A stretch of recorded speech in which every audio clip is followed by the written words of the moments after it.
Yeah, I guess. I'd like to ask if I can go to the board, be able to call the meeting for about 15, 20 minutes and contractual matters in the closed session. That's all right. Any objections, that's you?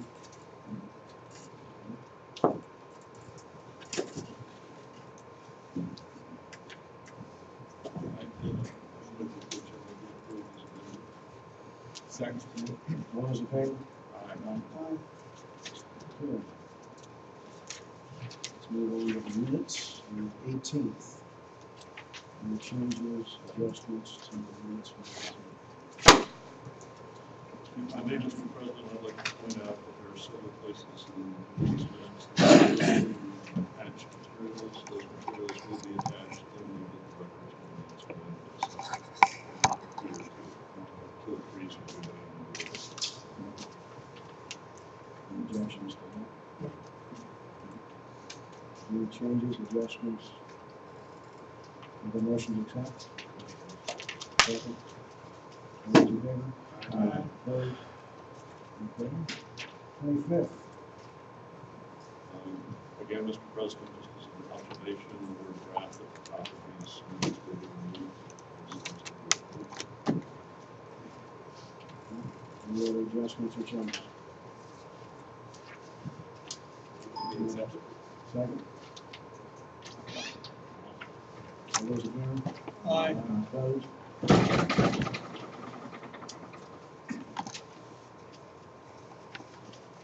Okay.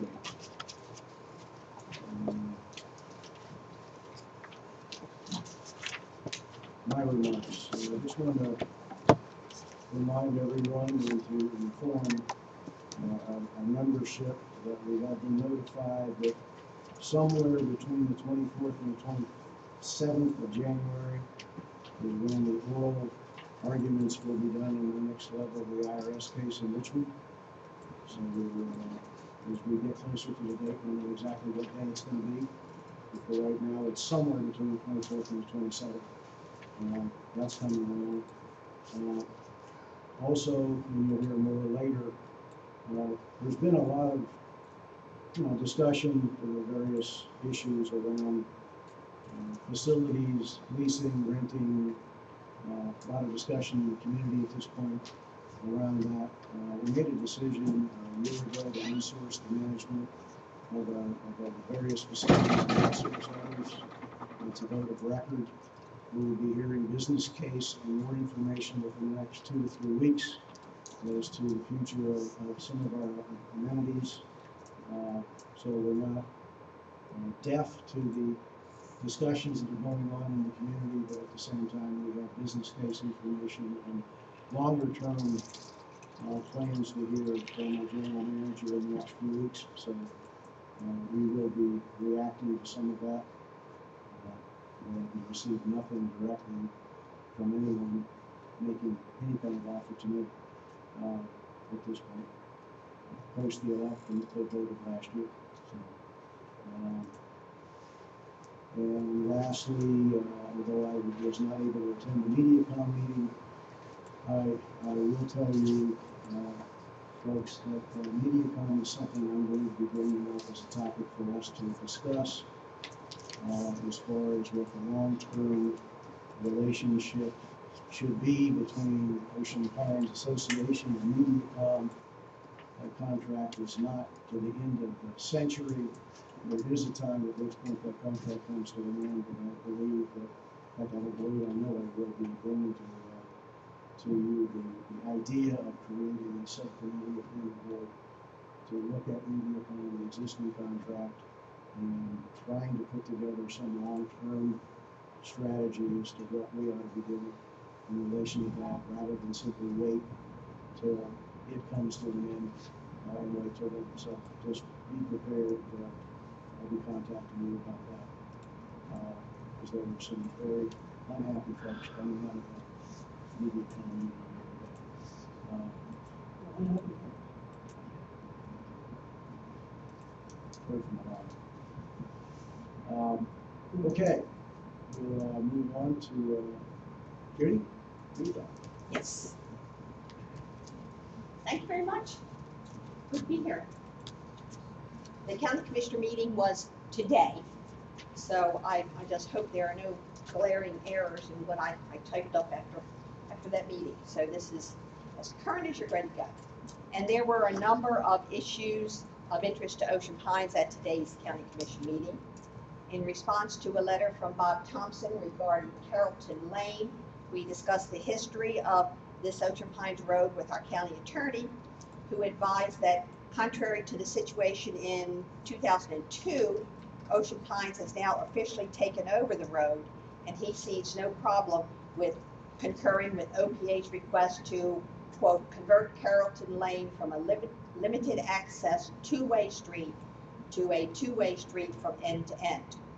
And when I say Ocean Pines has taken over the road Carrollton Lane was already in the county inventory, but because Ocean Pines hadn't taken over the whole community, was not yet in the Ocean Pines inventory in 2002. So Ed Tudor, our Director of Development Review and Permitting, does ask that the county be given an opportunity to coordinate with OPA in a review of the proposed changes, because it is a public easement road. We want to make sure that everything is done according to count specs. Today's meeting, as was the last meeting we met with the Department of Transportation. This meeting, however, instead of being for a specific issue, it was the annual meeting of the State Department of Transportation with each and every county as they go around the state. And we did have the Secretary of Transportation there in addition to Donnie Drewer and a half dozen of other management people at the State Department of Transportation. And they discussed the state priority and plans for Worcester County's road, in addition to a number of other things. During this discussion of numerous ongoing and proposed projects, for example, Route 113, the Route 50 bridge, and of course Route 589, we were given some very hopeful news. The county commissioner had written a letter to the Department of Transportation following last week's meeting, last Tuesday meeting that we had.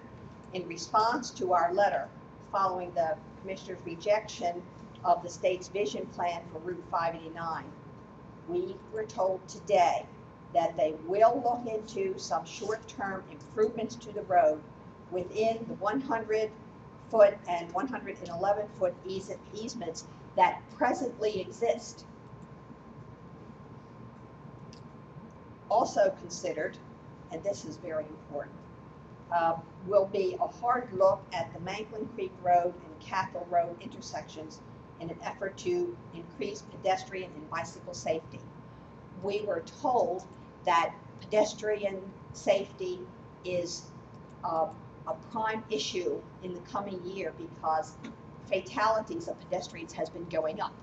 And they have $70 million set aside for pedestrian safety projects throughout the state.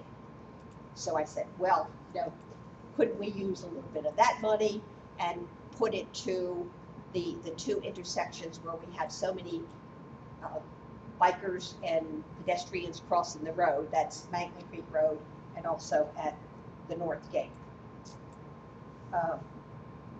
After each of these topics, if you have any questions, may I entertain any questions? Okay.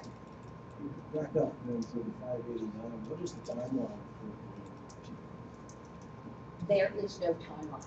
They are going back to look at it. Instead of continuing on with the vision plan, they are going to pick out some specific things according to the money they have.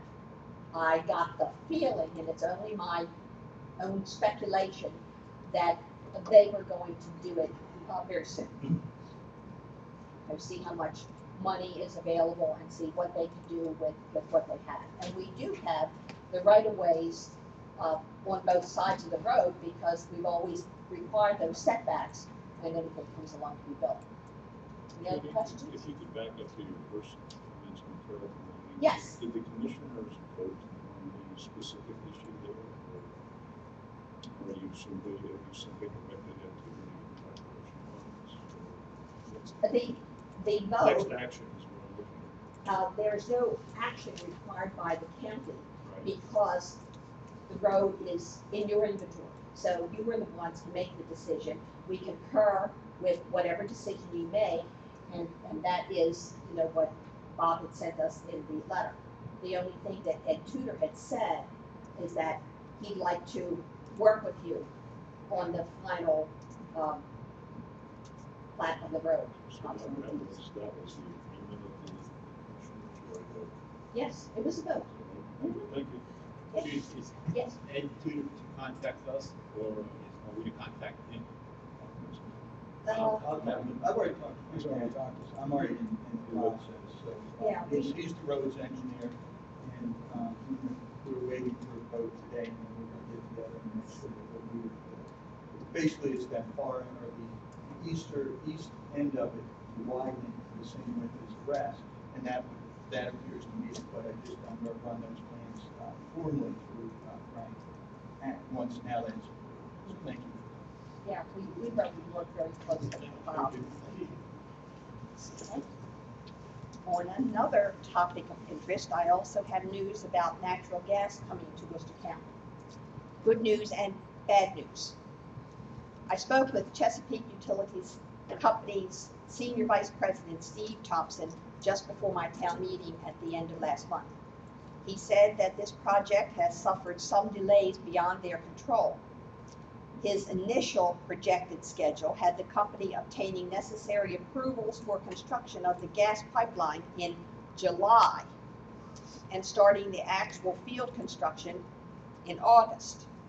However, their focus for the last several months has had to be on obtaining the required construction permits and right-of-ways from property owners at various governmental bodies in Delaware and Maryland. Dealing with governmental bodies, you'll see, is what's slowed them down. The Delaware permits were received several weeks ago, and the company's contract is, even as we speak, now in the process of laying the natural gas pipeline from Millsboro to Selbyville. The two other critical permits were the Maryland State Highways Administration permit and the unanticipated Federal Highways Administration permit. The problem came when Maryland State Highways would not issue their permit until the Federal Highways issued theirs. Even though Steve Thompson had been assured by both agencies that there were no problems with the permits.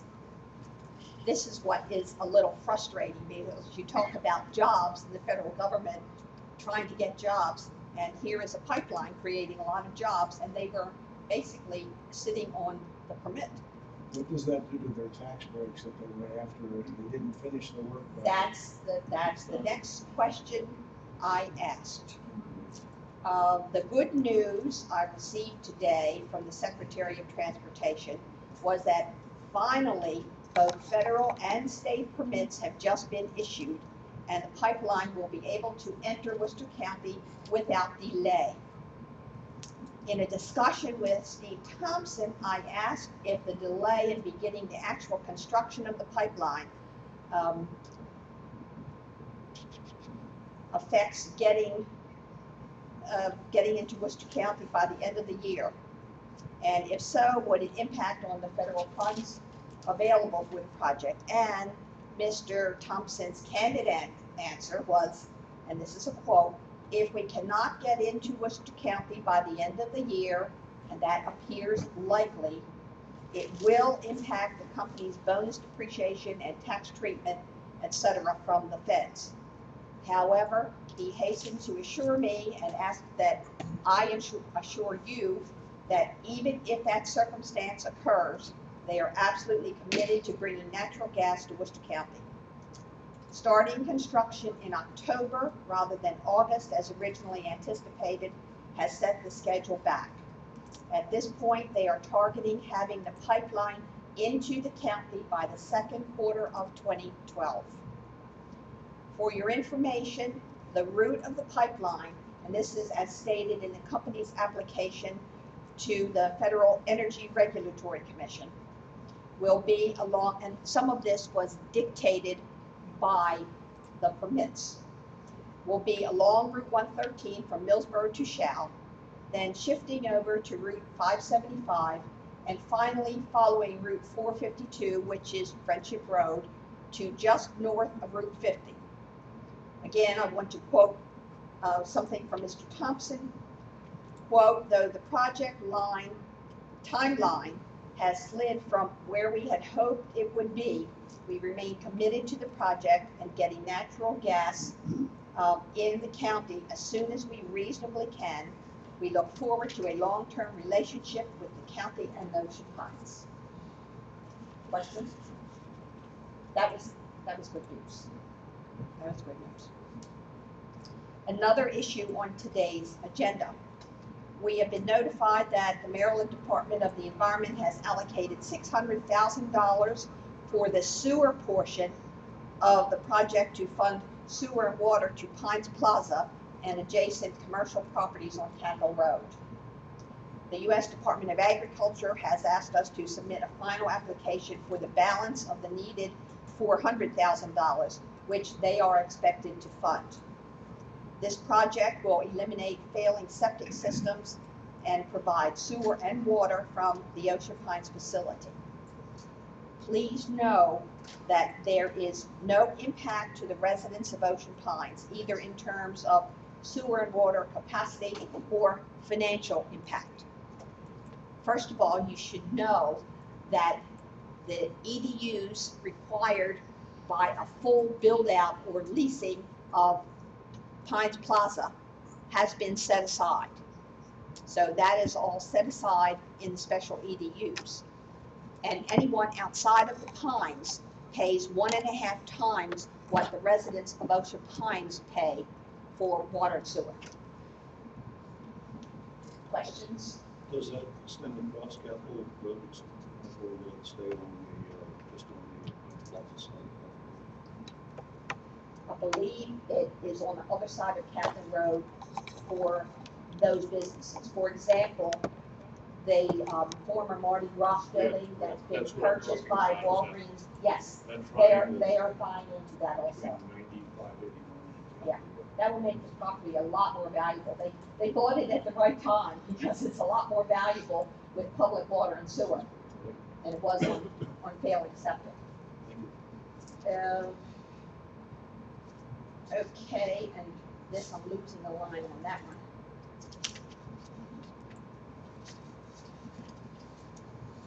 Okay. And it's just a final note to remind you that the primary election will be held on April 3rd, and that early voting will start on March 24th, and the general election will be on November the 6th. Yes, in 2012. So that concludes the highlights of our meeting today. I also have for you a copy of this, such as it is, and a copy of the Worcester County 2012-2013 budget schedule with one March 6th highlighted as the day that the County Commissioners Review requires requests of municipalities and the Ocean Pines Association. And also, for your information, all of our scheduled meetings, which are legislative sessions, which is budget adoption. Okay? So I will give these to you, you, or who wants them? Okay. Okay. Thank you. Thank you. You're welcome. Any questions? Thank you. And thank the commissioners very much for their action on Carrollton Lane and allowing things to move forward. Thank you. Good. Looking forward to that. Happens. Okay, general manager's report. Mr. Thompson. Depends on your question. Start the time. Yeah, start the clock. All right, you know I'm gonna do a power balance.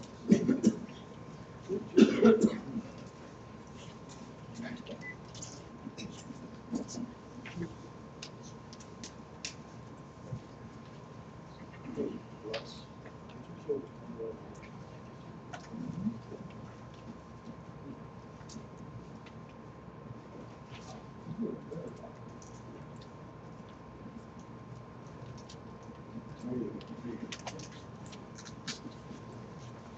go. It's a little dark now. Yeah, right. One setback on there, Bill. Well, there you go, okay, thank you. I'm just standing back so I'm not in front of those. No charge. Okay, thank you, sir. Send your voucher in, we'll take it.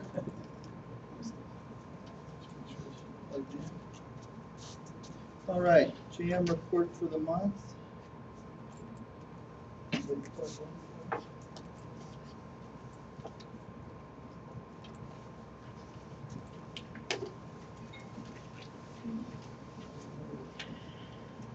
Okay, some recent changes in admin, just, I spoke about it at the last formal board meeting, then we had that interim board meeting. But just to update everybody, we set out with some goals with the building there, create some more storage space, which was dramatically needed. We had files and such stored out in the bathrooms in the back of the building. There's some bathrooms in the back for those that don't know it, out the back door that quite frankly get dammed and they're no longer used. We had storage in there. We also had storage in the behind the craft building right here between them. None of them were great storage areas, and every time we went back to find things, anything from history, it was very difficult. So we knew we needed some storage space. The other thing is we need space. We've been talking about getting more aggressive with the collection process. We developed some space for Ruth Ann so she can have a private office, so she can then spend a little more time talking with residents that have delinquencies, making payments, those type of things. And quite frankly, just gives them privacy in the doing, the courtesy of that. We improved, we're finalizing the improvements to the customer service sales entry area when you first come in. If you remember how the windows were cut, they were different sizes, and if you were behind the counter trying to work, they had different heights and different depths, so it was cumbersome for the different staff to get up and down and try to work. It just wasn't efficient, so we've made some improvements there. And lastly, anybody been in Teresa's office with all the work and all the things you guys have been seeing this year, you walk into her office at any time and you can see you can barely see your desk half the time because all the boxes and materials and handouts and those type of things. So we knew we needed to create some space, make some improvements there. So we've attacked those areas. We're just about complete with it. Anybody come take a look at what we've done. I wanted to get, a question came up about numbers. And I just wanted to put some things out there. Last time the carpet in the admin building was replaced was in '92. It was level 1 carpet, kind of base carpet. If you went behind, and no one really had the opportunity to do so, but I did, looking around when we were moving furniture. Arch was probably the worst, but he's probably going to see more than anybody. He spends, I think, 18 hours a day, 7 days a week there. But he was almost down to the concrete pad behind his desk. And most of the staff that had been there many, many years, it was like that. Not to mention staining, those types of things. Building, we're trying to go back and look at last time it was painted. It's been done in pieces, so we put 0405. We built the storage shelves. They were something new. That's basically, we bought 3/4 inch plywood. And when we partitioned off the walls, we used that to build it. It was economical. Public Works did it for us. Cabinets and countertops, we replaced the ones that I already said they were different size, height, and width. What we did was relocate the longest part of it back in the marketing department. Instead of buying new or creating new, we use that. It fit well on the wall. That's where the Channel 78 is broadcast from, and those type of things. And then we recycled that and used the old countertop there. And then we had desks. If you went through the building, it was really interesting. Some of the folks who have been here, 15, 20, 25 years, you would see more really desks. They were table and table pieced together, and we went to them for the carpet. They're falling apart, so we replaced them. The desk, we had some as old as 75, some as recent as 85. And then the window treatments, they have not been acquired yet, but when we took them off the wall and moved to do some of the painting, they're falling apart. Art, over the years, I found out has been the staple king. He keeps stapling them together, and we keep getting fewer and fewer as he staples them. So excited about the changes. Most of it, and like we did over at the Aqua, most of it was cosmetic. A lot of paint, carpet, things that needed to be done. The numbers. Let's talk about where they are. Really? Yes, sir. just right now, replacement, budgetary, do Replacement reserves, yes, sir? all of it. Yes. With the exception of the new, how do you pay for the new out replacement reserve for the, Joe? New capital item? Not very much. Sure, oh, absolutely, yeah, absolutely, happy to do it. They haven't got the total to us yet, but. No, it looks like it's gonna be, all in with the carpet, the furniture, and the other, about 30,000, all in. Carpet was around 14 for the whole building. That includes, I don't know if anybody, when you guys go in, you notice the foyer, we had the tile in the foyer and in the bathroom that was standing, and it's just starting to discolor. We used a vinyl, it looks like wood, but it's a vinyl product, it was real economical for us. And the furniture is around 14 as well. They're the two big ticket items. So the flooring that I asked you about is It's- not wood. it's vinyl. It's a vinyl floor. It looks like wood, but it's vinyl. It's about 1/16 of an inch thin. It's pretty interesting material. It's got a good warranty on it. And coming into the vestibule, into the front area, where sand and stuff throughout the summer's track, so it should be a lot easier to clean and sweep up. Any other questions on admin? You'll give us a full report. We're almost wrapped up with that. By the numbers, pretty excited about this. If you look at this is for the month, we'll go across as we usually do. Admin, ahead of budget, again, that's just as time goes on throughout the year. I mean, the biggest part of the admin side is collection of the assessment. Public Works, you notice, looking at this, they're actually in the red, but they were budgeted to be in the red. So we're actually ahead of budget there. Police Department, Public Safety Area, 516, 517, so we're ahead of budget there. Recreation, which includes the marina, we're budgeted to be 360, we're 240, I'm sorry, actuals 360, we're budgeted 241, so we're 118 good there. Aquatics is where we've had a little bit of runoff, but that's stabilizing a little bit. You notice, just interestingly, revenue, expenses, we're actually making money, but we didn't make as much as we had hoped to. Biggest part of that area is the CPO licensing. We found that there were some additional requirements. Tom Perry had picked up on that, and we had to get people through the CPO licensing process because we had to have one at each pool before we had one that floated around. And the requirement really is to have someone at the pools all the time. So that required some additional training that we weren't expecting. Golf, we know where we are with golf, but interesting on this one as well. Revenue for golf is 808. Expenses $799. We're actually $9,000 plus. Now, if you go all the way across, we're 122 off, and that's off of what our budget, our estimated budget numbers were. But as we said before, the golf had significant impact due to the conditions of the course. Beach Club, it's been running ahead, and that number looks good. Yacht Club, expenses, revenues, revenue expense, and then you look at, we made $10,000 this month. So I mean, a lot of people saying we're running off, we're losing money. We actually made money. We made some recent changes. Linda Huebner has done a fantastic job starting to manage the expense side. We've been successful in our revenue generation, but we haven't been successful at managing our expenses. Now, Linda, who's been running the Beach Club for a number of years, has stepped into that role, and you can see where our numbers have ended up. So that's real positive. So end of the month, we're approximately $8,400 to the positive. Questions about those?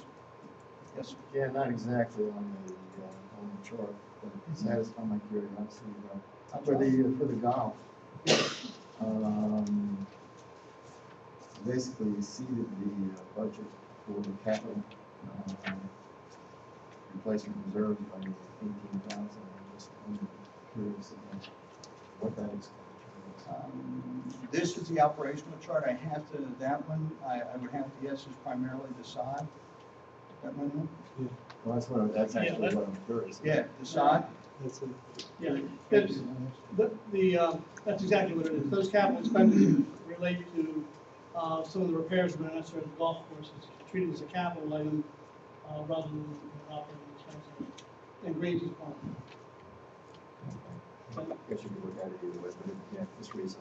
Well, accountants look at it, Yeah. according to generally accepted accounting principles, I think that's the way to look at it. So it's been capital. Any other questions? Okay, projections. I will tell you, this one was a little tough. You're trying to forecast, you know, you're taking a shot at where we think we're gonna be in 6 months. We did our best, our notes, we've been through these numbers numerous times trying to get as accurate as we can. Admin pretty much stays the same, there shouldn't be a lot of changes there. Public Works, we're slightly ahead of budget, we think we're going to trend that way. The thing that will impact that, just so everyone's aware, is just weather conditions. You know, if we end up with a lot of snow, a lot of salt, a lot of hours, and you know, that will have a significant impact there. So we just have to kind of go on our past history and putting that together. Looks like the public safety area should be close to budget numbers. We're expecting rec to stay ahead of budget, you know, based on everything that they have in their schedule. That's pretty much on target. Aquatics, we expect we budget for a loss, and you can see we expect to increase those losses. We had 27,000 year to date in the red, and that's primarily a lot that had to do with the manpower, as I talked about with the CPO challenges we had. We're expecting it to continue to run with some of the hours and things we have to stay in that area. Now, you know that it's going to jump a whole lot because of it isn't. No, not the forecast is. The forecast is not. We just finalized it. Yeah, well, they're actuals. Of this? It's in your slide. Yes. Okay, yeah, absolutely, sure. Yeah, we get you a bigger copy. Hold that for you. Yes, where was I, aquatics, the other thing that's gonna happen for us, as you all know, the fuel costs are gonna have a significant effect. I don't know how cold, again, unfortunately, it has a lot to do with weather, how cold the temperature's out, they need the food. Golf, yes, sir. No, go ahead. I'll wait till the end. And then Yes, it's fine, no, go ahead. Now, on the aquatics thing. Yes, sir. I guess, did you figure just an average winter or something like that? Yeah, on average, So basically, you looked at the histories. Yes, of the sir. last few years and stuff. yeah, because it's hard to project that. Now, I will say, we are looking at, and we're engaged with a couple companies looking at some solar options, some geothermal. I just don't see that having any impact for this winter. You know, they're major projects, but we are looking at ways to make some improvements. Won't have the impact this year, much like the natural gas, we don't see an impact in this year, but for next fall and winter, we do. Yes, sir. The budget, when we're projecting a budget, Yes, it's sir. more or less a guesstimation. Do you use any projective tools in coming up with those numbers? What tools do you use? Well, we're looking at this year's numbers with direction we're heading. We're looking at the last 5 years. We go back and we look at the budget numbers, see what the trends were. And then we have to make some estimates based on that. And if we have, example, the area like recreation, if we have some additional programming that we have coming up that we think would be beneficial, we'll include that in the number. Golf, this is a time of year we're not going to be booking a whole lot of activities. A whole lot of golf won't be as robust as it could be, hence the time of the year. So we're expecting the total to be off by 122. Beach club will hold. I mean, we're pretty much everything's pretty much shut down there, so we don't expect any changes there. Yacht club, again, we had a good month.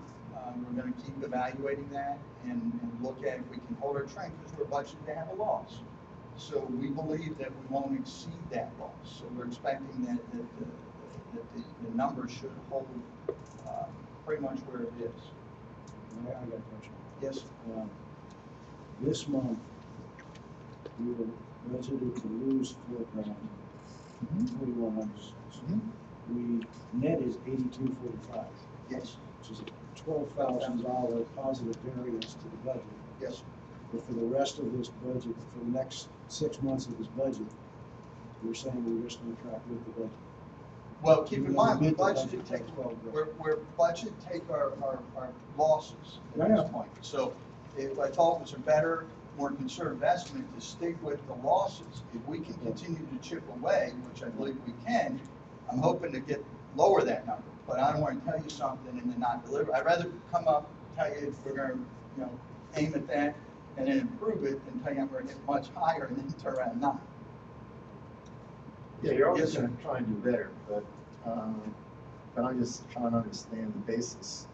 So for the yacht club, you're taking the budgeted numbers for the remainder of the year Yes, sir. and saying, okay, here's where we're at, and then take whatever losses or gains for that projected previously to that.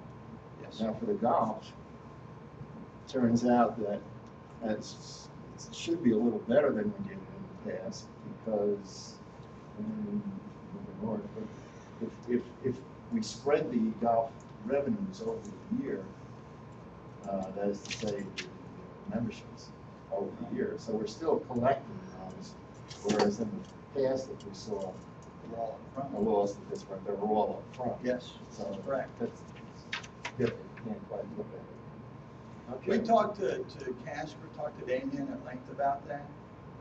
He thought the tracking was pretty, they felt the budgeting, because they're not, the weather conditions and such aren't going to impact the golf as much. They felt that they're going to track on what they had budgeted. Frank, isn't that right? April is the next time that we have practice. Yes, sir. I mean, April is the one month that could be impacted by the That's- condition of the golf. oh, course. absolutely. I mean, April is at risk, depending upon what happens physically to the golf course. Correct. Okay. Get it restored, people will return And back to play. Yes. People who were called this past fall, and given the opportunity and assistance by Ocean Pines to book elsewhere, will be back in the spring if the course is ready to receive them. If not, they'll go elsewhere. So April is the one month that we have. That's the critical month. It is, it really Yes. is. What's the assumption behind this number? We're using Damien's number, and the thought was that we would be able to track some of that business back with this number. In that context, Bob, in his presentation, at the last, I've got his general manager's report here from the last meeting we had, and the rounds were tracking favorable to budget by favorable to prior year by 23%, through the months of May, June, and July. And then along came the problem and had a tremendous impact, and consequently lowered that 23% ahead of the prior year after May, June, and July down to 11% ahead at the end of 2 more months. So took a real hit in the months of August, September. I don't have the numbers, I don't think you do either, for October in terms of rounds played and that sort of stuff. We have revenue, but it's likely that we also took another hit in October. Yes. And so my thinking is, let's try and get it fixed. It's not going to impact January, February, March so much, but April, it could impact, certainly May, June, July into the next fiscal We year. anticipated the October numbers to be off, and that's built in. October will be off. Is that built in? Yeah, we built Okay. it. it's built. Just I mean, figuring October's it out. revenue is already in here, but I don't have is the round. We don't know the rounds, we're not sure how Well, one way or another, it's bad.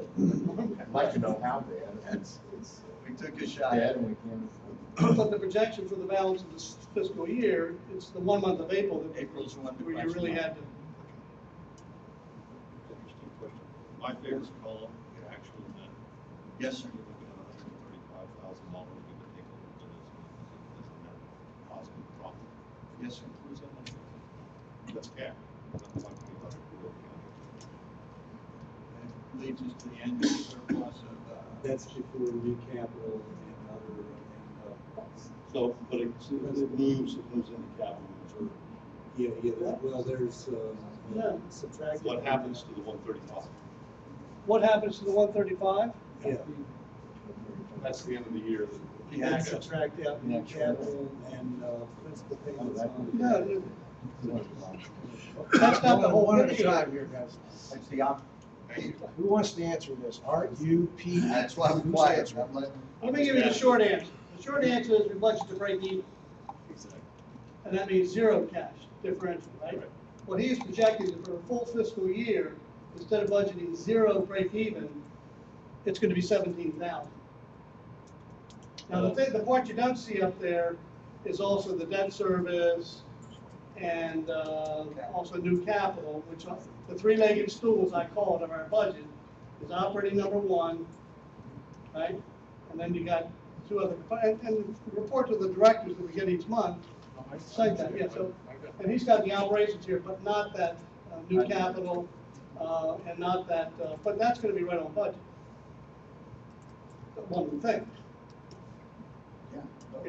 But in terms of the question, where does the cash go, Dan? It's gonna be, if all comes out, it'll be 17,000, and that will whittle away at the $500,000 that accumulated over the 3-year period. That goes to, that's what I was getting to. Yeah, is it's going we have to already, that by reserve. virtue of over the last 2 years, performing financially better than budget, that has driven down that $500,000 operating fund deficit that frankly nobody's paying much attention to. That's why I asked. the Okay, question. now we've combined that with the $4 of the 5-year funding plan, and the 2 of those things can whittle that down. So we've already whacked off, if you will, 200,000 of the 500 for the past couple of years' performance. And then the $4 has whacked out another 100 grand. So the $500,000 cumulative operating deficit that we face, and that's a real cash deficit too, Dan.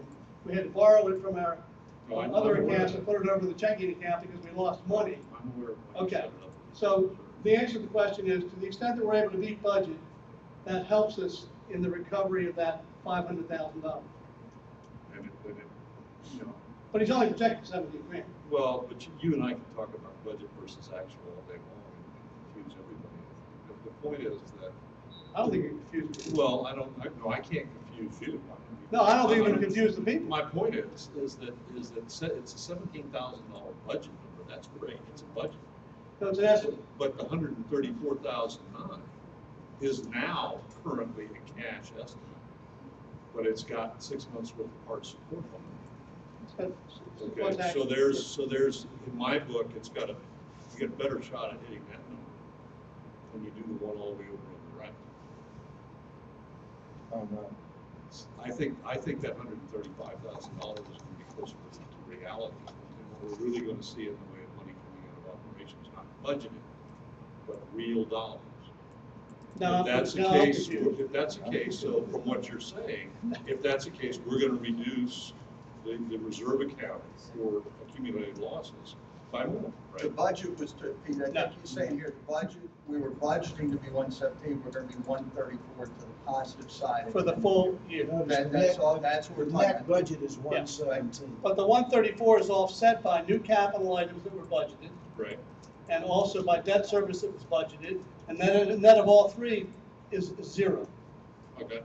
is 0. Okay?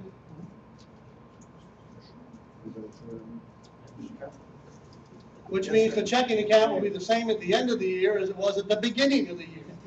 Well, I know that. Which means we budgeted pretty well. Dave? What are the, looking at the yacht club, what are the assumptions behind that? We're We're, trying- open, X days a week, 7? We actually, with those numbers, the anticipation was in January timeframe to scale back slightly.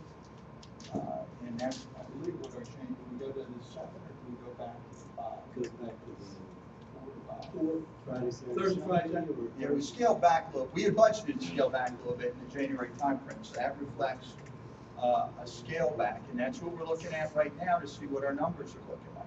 We had we're in full operation now with maintain grant this week. So that's what we're trying to look at and see what the next step is. This takes into consideration scaling back the hours from January through April as the budget, the match what the budget said. That's an excellent question. And what you're saying is that we budgeted to scale back after January, and your projection is based on that same Yes, model, if you will. Yes. Okay, I don't have a reason to change it yet. right. And in fact, October was pretty good in relation to the budget. I think many changes have been implemented here in the last 30 days, and I think they're having a positive effect. And we'll see it with time, with passage of time, whether it sustains or not. We don't know. Week to week. Okay, a positive that came up recently, I just wanted to share. Natural Assets Committee plus Public Works and the Maryland Coastal Bays put a project together, and it's pretty exciting. I mean, I thought it was a neat, when I was looking at the numbers with the partnership, they put the signs up, and I saw an email from Teresa and Miss Moreland, but they put the new signs, and just thought I'd show for the folks that haven't seen them out at Southgate Pond. Just for those folks that haven't been out there, and I have a copy of the letter, and I know I saw an email. Were you going to talk about it? Would you like me to go ahead? Okay. This was to Eddie Wells from Dave Blazer, who was the chair.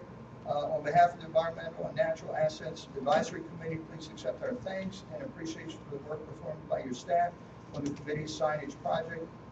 By way of background, the advisory committee received a grant from Maryland Coastal Bays to create educational messages about resources available in and around the Southgate Pond area. As part of the grant's match, Ocean Pines committed to build the sign frames and strategically place them around Southgate Pond. And through the efforts of your staff, led by Josh, our commitment to the Maryland Coastal Bays has been fulfilled, as well as a commitment to educate Ocean Pines residents and guests about the wealth of natural assets in our community. Please extend our thanks and appreciation to Josh and the others who work behind the scenes to help us on this important project. We look forward to future cooperative endeavors. I just thought that was a neat, positive for the month, that they work with the Natural Assets Committee. Mr. Stevens. Is there anything on those signs that say don't eat fish? No, sir. That's not an entirely facetious question, as you know. Yeah, no, sir. Not to my knowledge. I mean, it's a reasonable question. I don't think I eat fish, but I don't know. I don't know. I haven't seen you fishing. Oh, I have been, but I have, and we caught fish, but we never went back in. DNR stuff. I mean, it is a question. No, it is. Do we know whether or not it's safe or not to eat the fish? And can we find out? I will check with the committee. I'm sure they know Okay. and get back to you. But the signs look great. Signs look good. Okay. No, but again, the reason I brought it up, I was trying to give a couple good highlights for the month. Great partnership, and the signs really do look good. Did we do the signs? We did the frames. Frames. I don't know if we did. We may have, because Josh can do these. I don't know if he did the entire sign. I know we did the frame and everything. Like the logo, like you said. Yeah, we added the logo and the top part, but I think the signs themselves came from. We have stuff to give them. Oh, yes, sir. Absolutely. Maybe we can change the. Well, I realize that. Trust me. When I put these up, I thought, oh, so, okay. All right. Golf course, as we're talking about. Just wanted to throw some things at you. There's a lot of numbers. If you remember last board meeting, I talked about this. Okay, and there's been a lot of energy created around it. One of the things that came up recently, which I thought was an interesting comment, I mentioned, curing it or doing the longer term solution and not triage. My intent wasn't, as some folks took it to be the most literal meaning of triage. Again, it's funny how people look at things. Fact of the matter is, triage, I just meant putting Band-Aids and not looking for a long-term solution. So that was my intent. I recognize that asking for $1.7 million is probably not going to happen, and it's not realistic, but I wasn't asked to put a number together that was, something to get this year. I was asked, what are we going to do about the problem? So that's what this was put together for. If you carve it up and you break it down to smaller bites, which is something I think we should be looking at, what I would ask us to consider moving forward, at least through this year, is not looking at the 3 holes for drainage. Okay, if they're non-budgeted, not to have them in there, and not looking at going all 18 holes at once. Again, it's just too much to bite off and chew right now, especially for a non-budgeted item. I'd ask us to consider being aggressive and looking at the front 9 holes as an option to get started with potentially this year. And the reason I'm putting that out there is, if you recall, I talked about a potential source of funding through a lifetime membership program. Okay? Talked to some folks about it. I talked with the golf committee last 2 Fridays ago. I thought it went real well. I had a lot of great questions afterwards. Had several of the board members here that attended. And when you look at that, had some great responses. Now, that doesn't mean I had folks come up and willing to participate, but there was a lot of interest there. And as I sat back and thought about it, I thought, well, 127 doesn't make sense, but a small chunk might.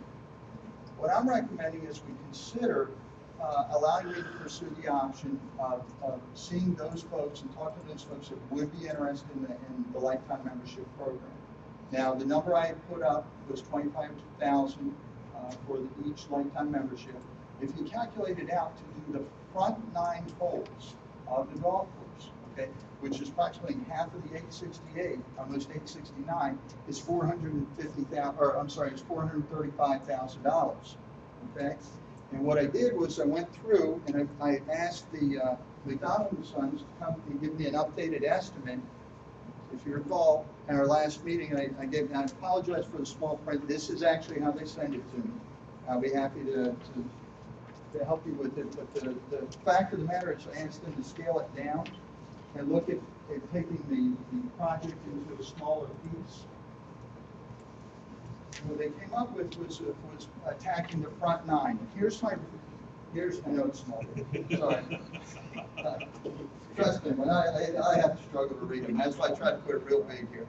What I did was I asked them to go back and look at the numbers, and if we were interested in moving forward with the project, tell me what it would cost to do the front 9. Here's my rationale between the front 9. We've already done the major project work for 1 through 6. We redid the holes over the last 2 years. So really, but the greens were never accomplished. Okay, so if we're going to look at doing anything with the greens, it would make more sense, because in the future we don't have to disrupt those. Then we have 7, 8, and 9. The other thing that was important is we just resodded 14, 15, and 18. Okay, just spent the money to have the sod in. We think they're going to hold up okay at least through the spring into the summertime. So why redo those holes with this first swing of the project? The greens, right? Not the whole hole. The greens. The greens. I'm sorry, the greens on those. So why attack those now? So what I'm saying is, if the board would consider allowing myself, I've asked Mr. Gomsack to be involved as the treasurer and the liaison to the golf committee to work on a lifetime membership program to see if we would be able to have enough interest in the next 30 to maybe 45 days. And we may need to change the program a little bit, but see if we can have folks that would be interested in participating in that to raise that capital, where we might be able to move forward with the project to do the front 9 this winter. In doing that, that's what the numbers break down there. I want to go a step further. Let me show you a construction timeline that matches what's in your hands. And again, I blew it up so it's much easier to see. If we're able to raise money and ask McDonald & Sons to move forward with the project, they would begin in December mapping the greens. If they come out to map the existing greens, and the purpose of the mapping is to get the contours, get the layout of the greens, so when they move the bulldozers and have the equipment in and disrupted it, they can put it back in the same place with the same contours, the same, everything laid out the same. And if they come in to do the mapping of it, their intent would be to map all 19 holes, 18 in practice. And the reason for that, they already have the equipment out there, they would go ahead and do the mapping. That would occur in the December timeframe. They would begin the permitting process as early as January 9th. Next step would get the equipment mobilized from other projects over to the Ocean Pines area. And they could begin construction on the front 9 in mid to late February. April 13th, they believe they can have all the greens completed, sodded, and ready to go. And depending on the weather conditions, mid-May to the 3rd week of May, they could have them open for play. Now, it's obviously weather conditions, and it's one of the things where we've got to, quite frankly, find out if we can raise the capital for it. But I'm looking at long-term solutions for the ongoing problems we have. So I'm throwing that out there for consideration. Any questions about that part? No, actually, yeah, I do. But, I mean, and actually more than one, actually quite a whole lot. That's But, fine. but I'm not gonna ask him here, because I think Okay. it deserves more consideration. That's why Sure. later on, I'm gonna make a move. There is a motion. That's fine. Yeah, right, right. Okay. To get into it. you know. Yeah, no, that's fine. I'm bringing solutions, but, Dan, yes, Just two that I think are kind of obvious, and that's that in your $434,000, $434,000 number, yes, sir. engineering improvements are included. Okay, so they would be a little bit more involved in that, and I don't know, I think half of the $100,000 you got allocated from that. Okay. The other side of that, and I think this is a more interesting question, is between the period of February 6th, which is when I assume that you would close the Fund 9 and start rolling big equipment out. And May the 21st, course open for play. Have you given any thought to what we're going to do for the folks who've already shelled out money to be a member and play the course during the period of time? Yes, sir, we have looked at potentially offering an alternative course option to play one of the other local courses. We work a deal, and I talked to Casper at length about it, and they've done this with other golf facilities when they go under construction. They work out a reciprocating agreement with a local course to have our membership play on River Run as an example. We can work a deal out with them where there's some reciprocity to have our folks play there, and there would be some cost involved. We'd have to come up with a calculation for a winter time package with them. Terry?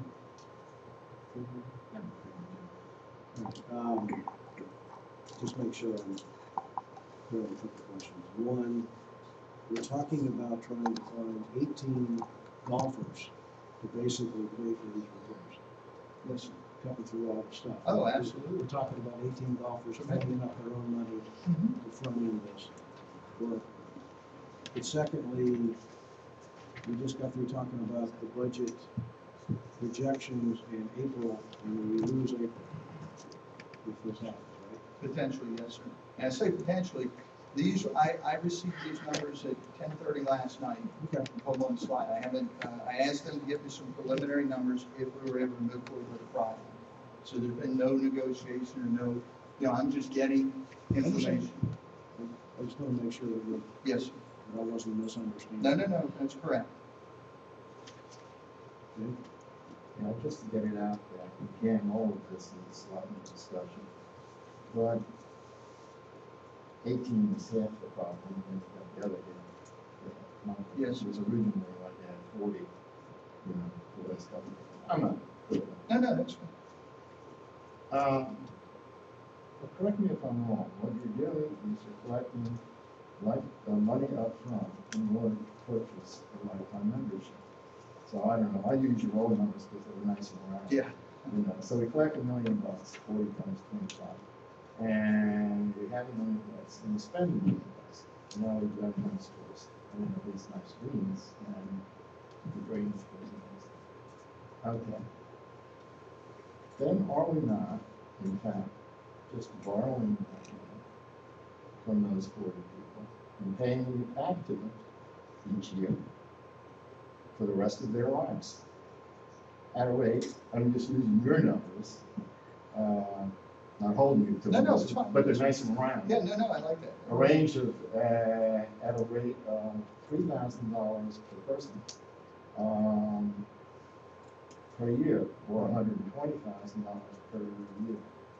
So, Yes. in the first 8.5 years, after the first 8.5 years, we'll break even. After that, we're paying $120,000 a year interest. Correct. Forever That's, on that upfront loan. that's correct. One clarification to make sure I understand. This is for the lifetime of the investor, it's not transferable, right? No, sir. Well, I'm just making sure. And again, these are, we haven't worked out every. That's right, that's That's good, correct. that's the We right have way to not, put it, Bob, yes. because we haven't. Correct. The terms of the contract, I would assume that it's not transferable. That's the assumption I made. Yes. So, so you're basically, betting, I'm assuming, this will only be you know, given reasonable people, they're only people that think that they're gonna live 10 years and fight and stay with And you're hoping you don't. And we're sort of betting that they won't make it. I'm not hoping anybody. No, I. Just so we're clear. No. Well, wait a minute, I can. No. But, I mean, it's a No, loan, that's- it's a loan, that's I'm what sure it that is. makes it into the minutes. Well, but and you're right, what we're doing is we're front loading the equation. And talking with Damien about it at great length, we've sat for hours going over these numbers. He feels by having the course with the greens reconstructed, so they're quality greens again, get them back to where they believe they should be, he feels making up that difference will pay dividends each and every year. This is a complicated problem, and that's. It is. You really need to get into it and detail, and that's why I have a motion here that we do this as soon as possible. Yes, sir. I think the key to not paying the interest is to do what is needed to the golf course to increase membership. So to increase membership, amenity membership by 18 people every year, 20 people. Oh, And that's- absolutely. Then that's the rub. So Yes, sir. That's gotta be part of the business plan or marketing plan to try to do. Yes, sir. So there's a And that's lot- for the front nine, another 18 for the back, so it's 36 to 40 feet. That's correct. And again, We're not gonna solve this issue here.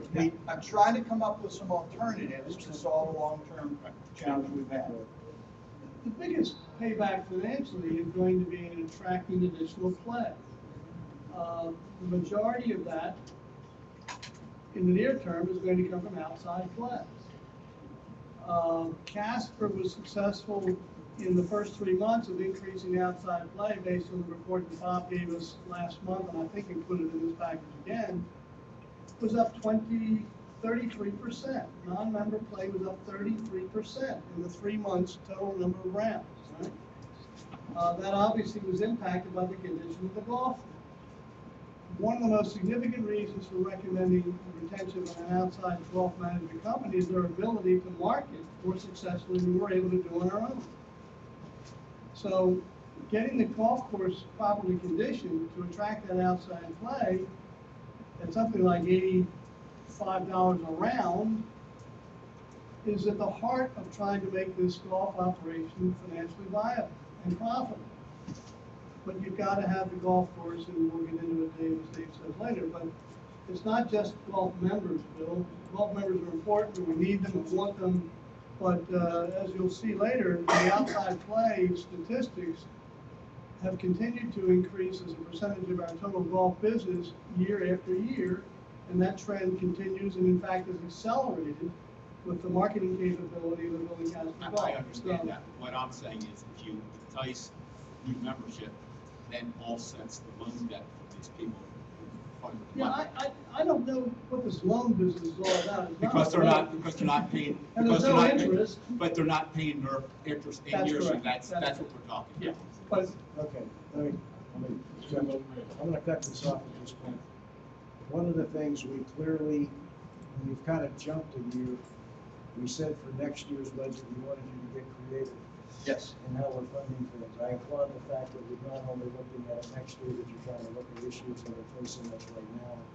We're not gonna resolve all these issues right now. There's a lot of questions that will have to be resolved here. We're not being asked to go up or down or anything on this point, but I think it's a good clarification and at least gives us a sense of where you're going and where you want to go. And that's good. Any other final quick? Okay, questions, anybody? I could have done it in 5 minutes. Just let me talk and don't interrupt, I'm good. not gonna happen. Well, that's better than an hour and a half. I know, that was much better, wasn't it? Point of improvement, Bob. Slight improvement over the last meeting, which took, what, 5 hours? No, 44 minutes. 44, thank you. Okay, moving along, thank you. Public comment.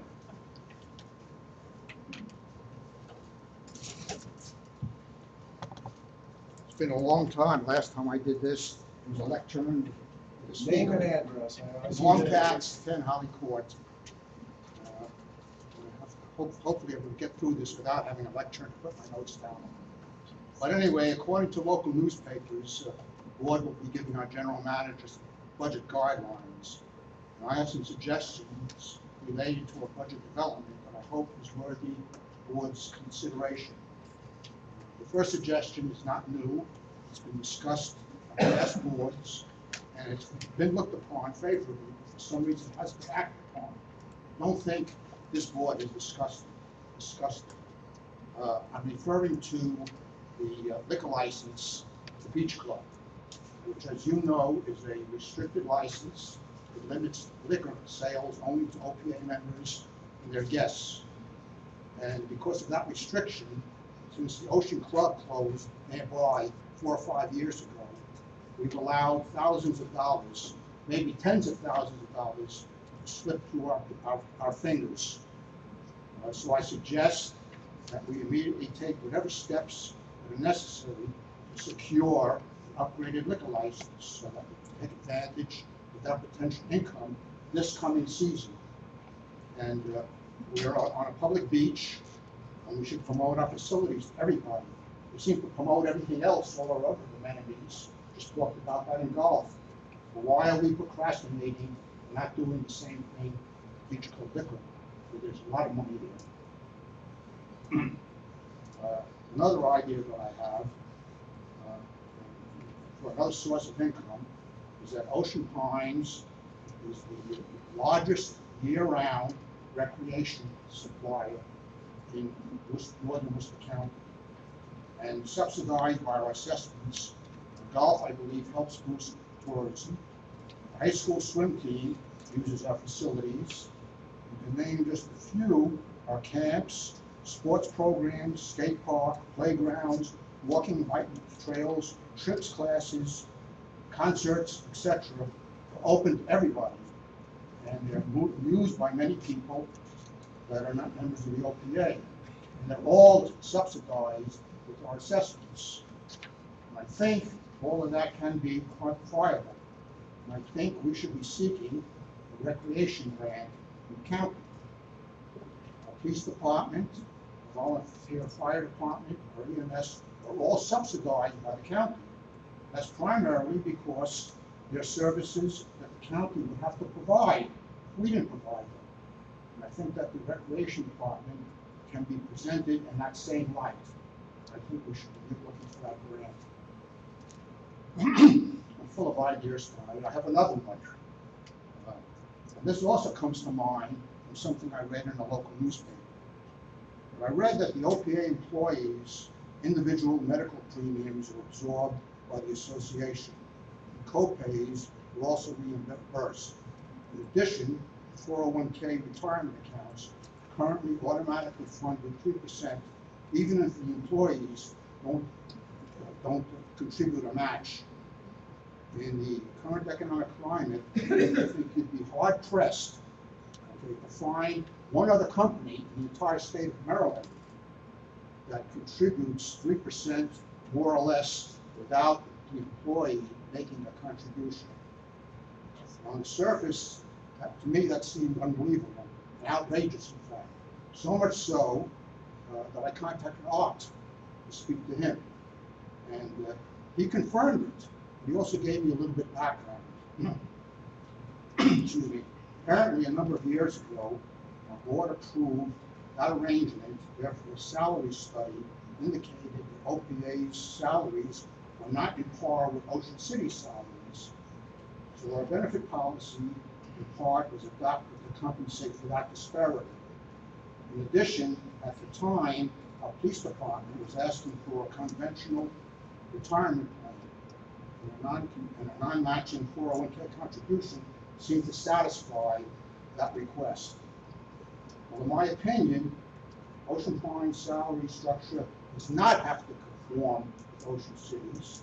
And in addition, times have changed. Even Ocean City has modified its benefits for new hires. In the last few years, employers, big and small, throughout the country, have modified benefits and have required employees to pay larger shares of the funding of their benefits. And since it's been a number of years since Ocean Pines Association studied our salary and benefit structures, I suggest that it would be timely to do that now. I would suggest that we consider modifying our benefits and salary policies to conform to current practices.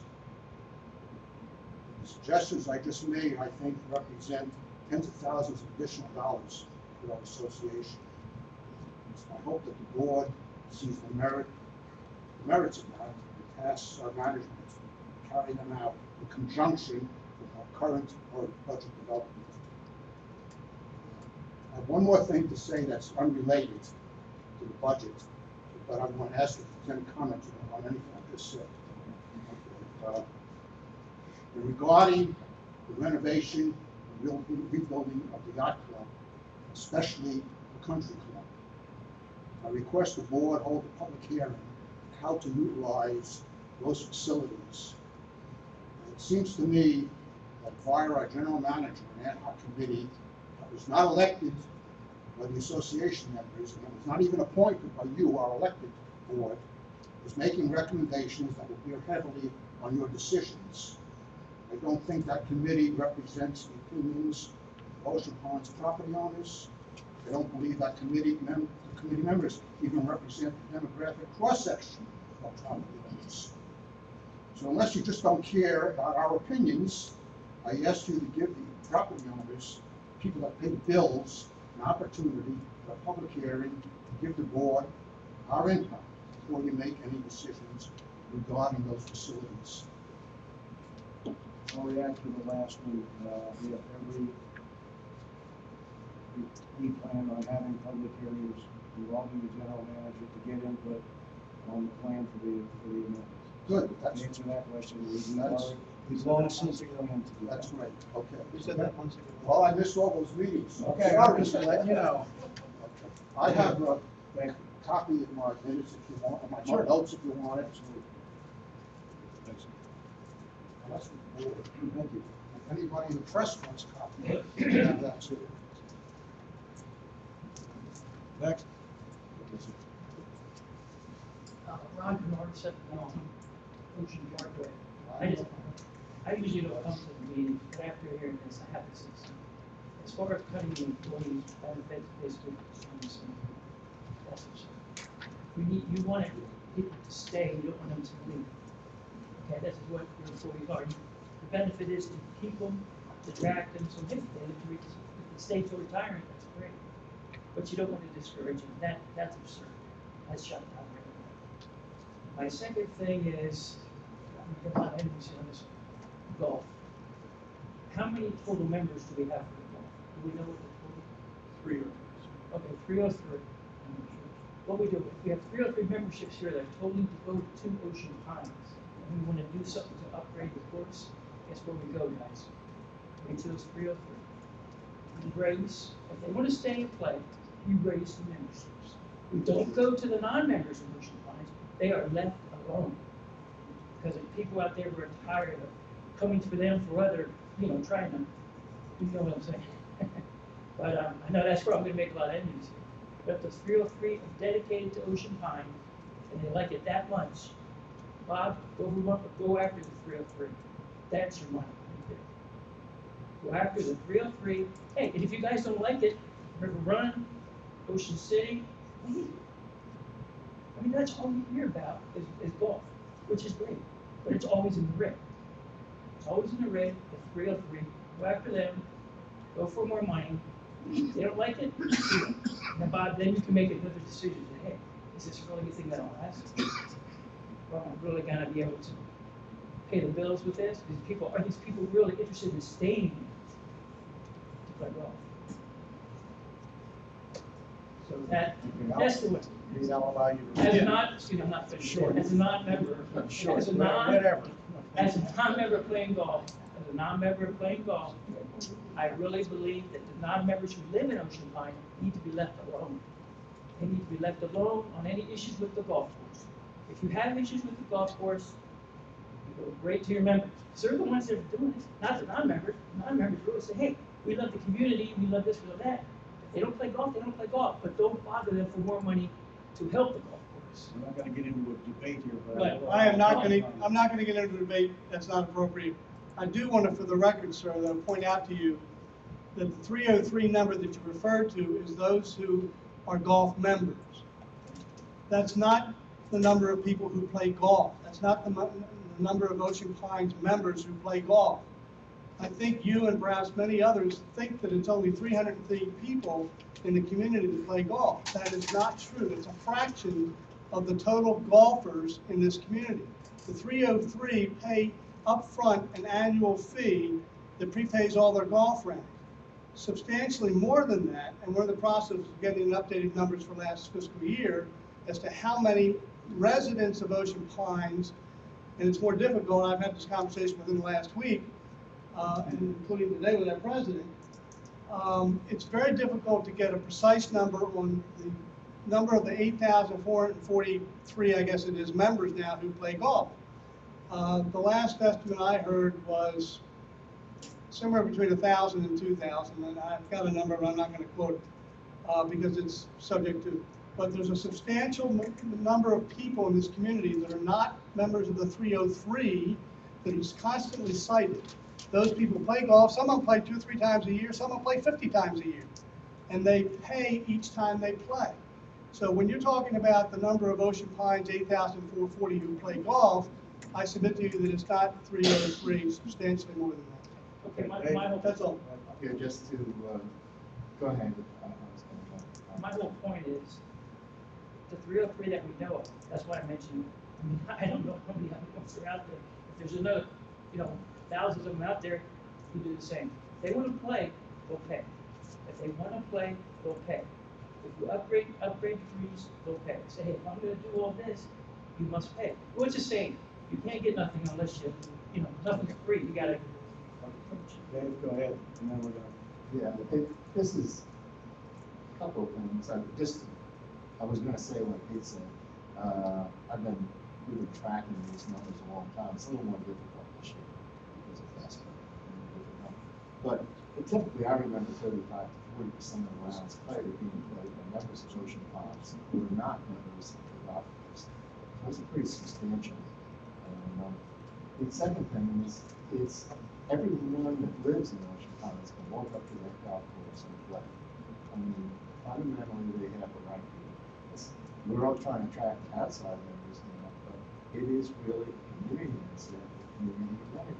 So if you've never played golf and you feel it, you can still walk in there and you're going to be able to do all. And they're a reduced rate too, over some of the customers. So there's just points. I know how you feel. Okay. Can I say something in closing to Bob? Sure. Bob, in closing here, leave the non-members alone. In other words, residents who don't want to play, who don't want to cooperate there, who don't care about golfing, just leave them alone. Don't come there for any more money than what they're already paying out.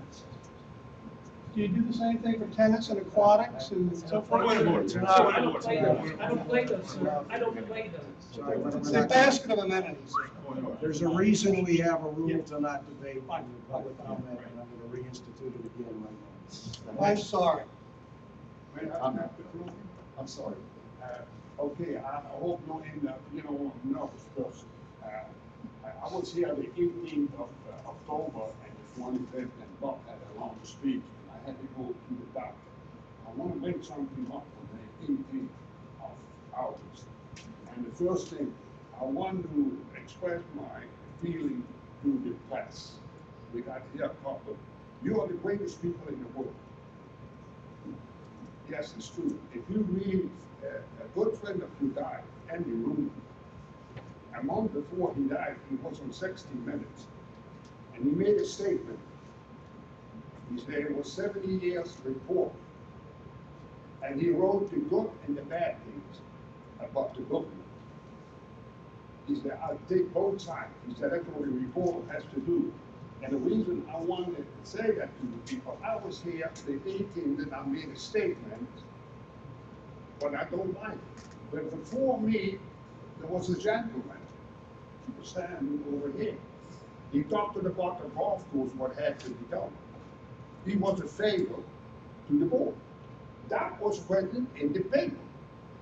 But here come Dutch, and he criticized a little bit. His answer don't come in the paper. I wanna ask you people what? I'm a troublemaker? Or what? I come here, I tell the way I feel. I speak the way my father and mother told me how to speak. This is what I like you people, you good people. The first thing and that's what I had to say in the part that, I had another thing I talked to Bob about it, about the yacht club and golf. I've been 20 years coming to these meetings. Every time new board members come here, we're gonna do something about the yacht club and golf. I tell you people, this man does a lot of work. I told him last Friday, I know Bob for many years. His hair is still in great, look him over.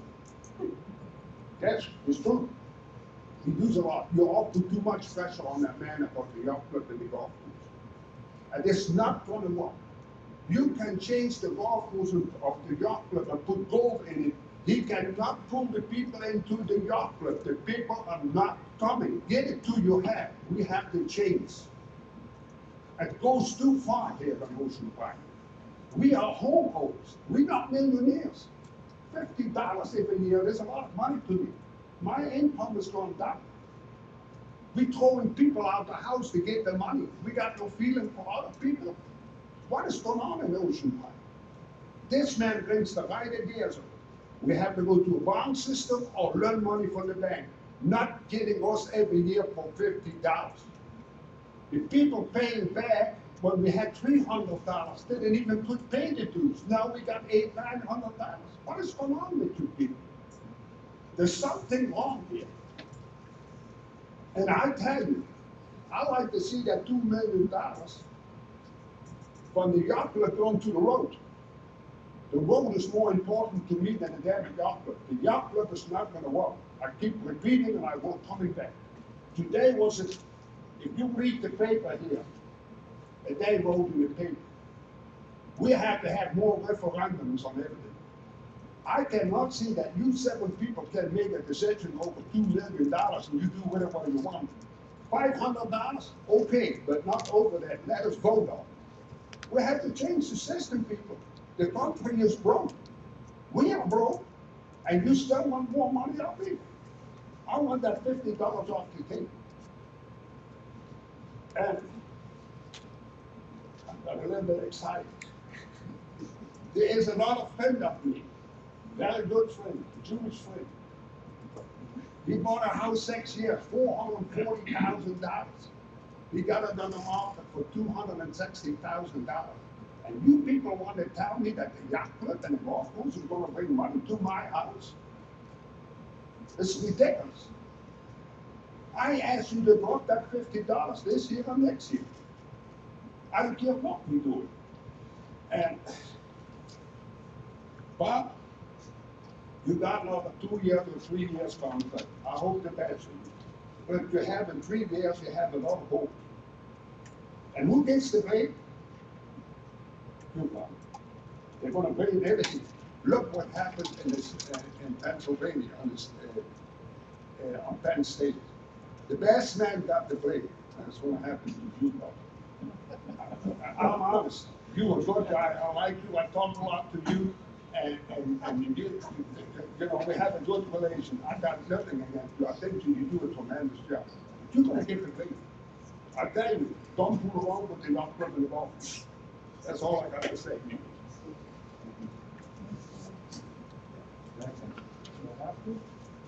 No. Yes, No, you do. no, Joe, yes, you do. Why don't you surprise us? I No, that's okay. Joe, you all right. You all right. What's your name and address? Joe Reynolds, 84 Watertown Me Road. too, I forgot to tell my name. I'm gonna I mention, got you. like Dutch, I'm gonna mention years too. About 22 years ago, the first board meeting I came to here was, I named Bill Longford. I've seen a lot of board members come and go, 4 or 5 fellow managers come and go. We talked about the yacht club, swimming pool, golf course, those women for ever. Nothing changed. Now think about it. We looked at those projections we had. We went to Billy Casper Golf because we were going losses in the range of $240,000. So we went out and had Billy Casper Golf. Now, I understand it. I've got excuses. Why this, why that? You need to fix this, fix that. We're looking at projections this year in golf loss of $209,000. Have we done this? I don't think so. Why? We're looking at projections of $170,000 loss. Not good. We got $200,000 losses, we were going crazy. The prior general manager was fired right after reducing the losses to $10,000. We're projecting a loss of $148,000 at the outset. Those are all numbers.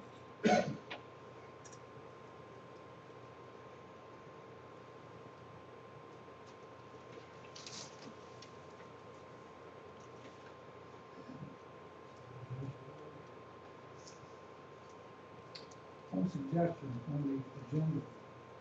If you're gonna have media questions, I suggest you move them to the end of the meeting so that they can be asked after all the meeting.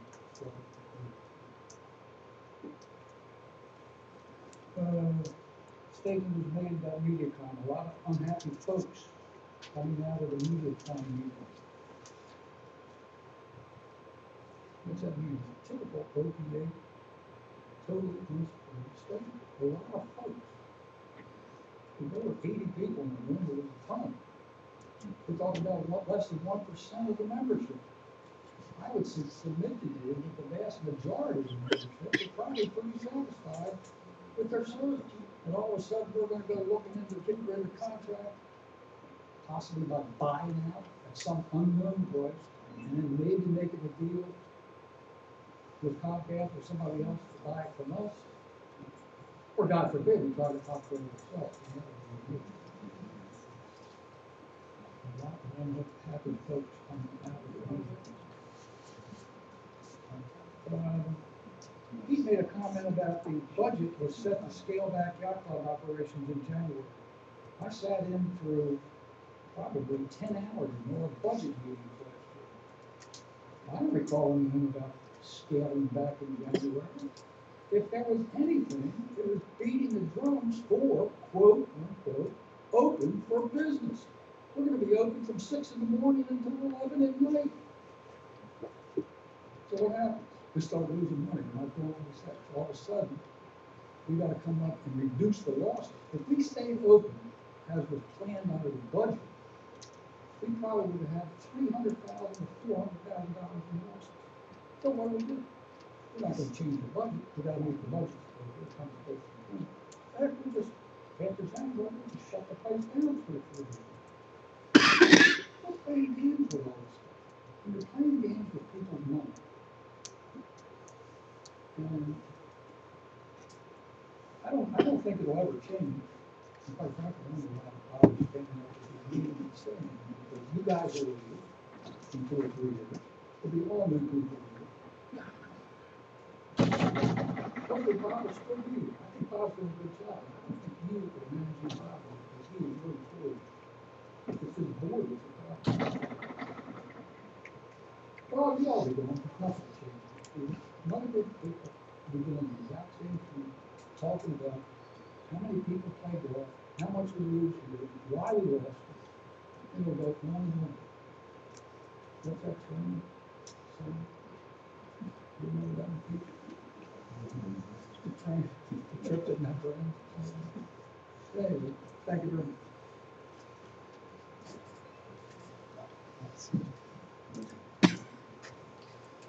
Les Purcell, 55 Calvin Fox Drive.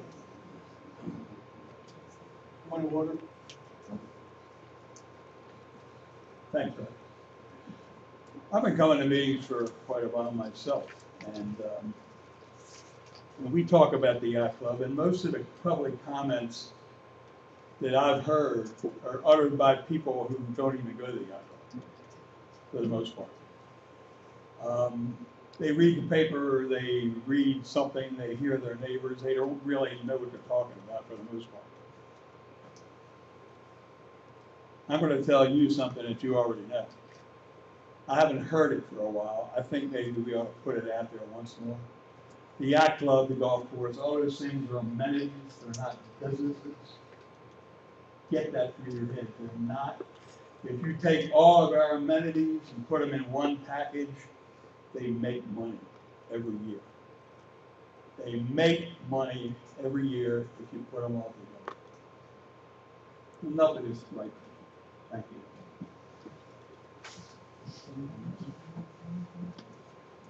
Media, I'm sorry.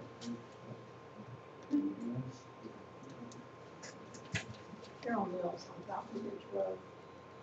You know, every meeting, people retaliate about the yacht club and the golf course and the swimming pools and this and that and the other thing.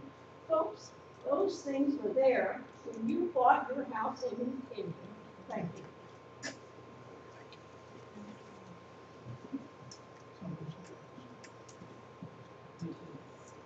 Marty Clark, 855 Ocean Park Road, and I know they were here, but they weren't losing $527,000. That's 3 minutes, 3.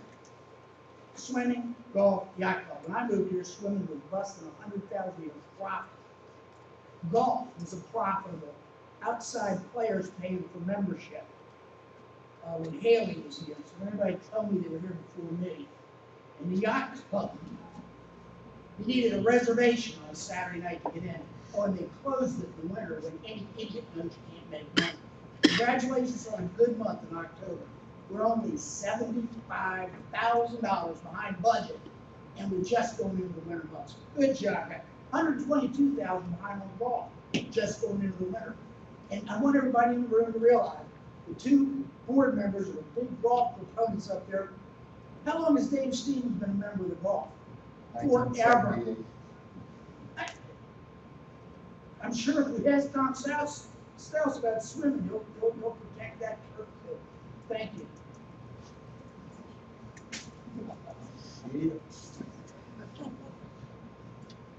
Okay, old business.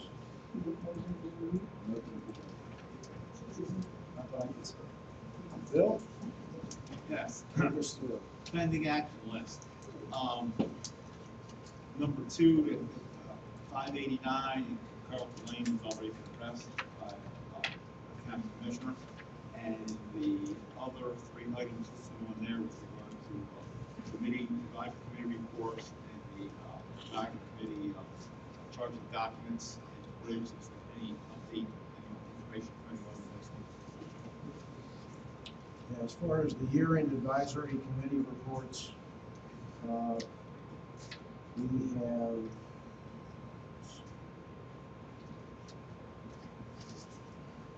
we have 8 out of the 9 advisory committees, and 1 I know is in process. So 9 out of the 9 are either done or finished. As far as charging documents, I know that I'm receiving those from the board members as they work with their various committees. We have about 6 of those in hand at this point, so there's the map is approved, so we have 7 in here. We have that with 2 to go. So that process is moving forward at this point. So there's nothing in that. Both going into the advisory reports on charging documents. As far as the bridges go, we're talking to Bob. We are putting the bridges into the annual plan that is being presented to the county. The bridges are part of the system for the county at this point. That has been verified, and that when they add anything to that, they're putting the normal request for work in as we normally would do for the bridges. Okay? Thank you. And let's go to the objective side of this. Review in general long-term facilities planning. Where we still in I'm going to translate those into objectives. Ask for a special meeting on December 6th. Tuesday. Just so you know, that would be a long day. start early and we'll circle back to lunch and probably the afternoon. And just to add to that, the intent is for us to visit both the Yeah, what's gonna custodian and the happen, whole okay, thing. what's gonna happen that day, we're gonna talk about the yacht club and the country club in great detail. Before we get into the inspections that we revealed, we're gonna invite, the board members to do this meeting at the main office and have a talk to, Mr. Koski about putting together an agenda for that day, and he'll distribute that. But we're gonna meet at the main office, we'll ride together over to the yacht club, where we'll have a visual inspection of some of the things that the structural inspectors have pointed out to us. From there, we gather up and go to the country club and do the same thing. And then we'll come back here, for the formal meeting part of it, to go through the results of the structural inspections on both of the facilities. We'll go into the details of the business planning and how we can use those facilities moving forward. And then lastly, will be the recommendations of what to do with the facility structure. That's what the day will consist of. And your intent is to have that on the 6th, and then very shortly after that, also have a public I'd session. like to go into a town hall meeting. We had a successful one in the summer, and I'd like to have another town hall meeting, and it will be focused around the facilities. It will be a much shorter version of representing with a full day presentation to the board, but it will be a town hall meeting here to discuss everything pretty much. I'd like to try to do that and work with our public relations team. Quite frankly, maybe this Saturday following the board meeting. And the only purpose here is to make sure those who were not able to appear in the board meeting or watch it in the board meeting to come in and ask questions directly. At that point, there will be no commitment on what we're doing or not doing. That's a board decision. We're just doing informational purposes to share with you, after Mr. Katz had said he wanted to see that. So we're already planning. Yes, sure. So we get a package, including the engineering data, the study data, and whatever, science, prior to the meeting. If you do, it won't be too far in advance of the meeting, because we're still pulling up the materials. But you're not going to be asked to take any action that day. This is a preliminary. No, but when you're getting information, it really helps a whole lot to be able to, absorb some of it and be able to ask the time giving you, especially a whole basement. But the intent, understood, the intent on that day is to share the information unbiased on if the follow-up is going to be within a few weeks with all of the board members to do the Q&A.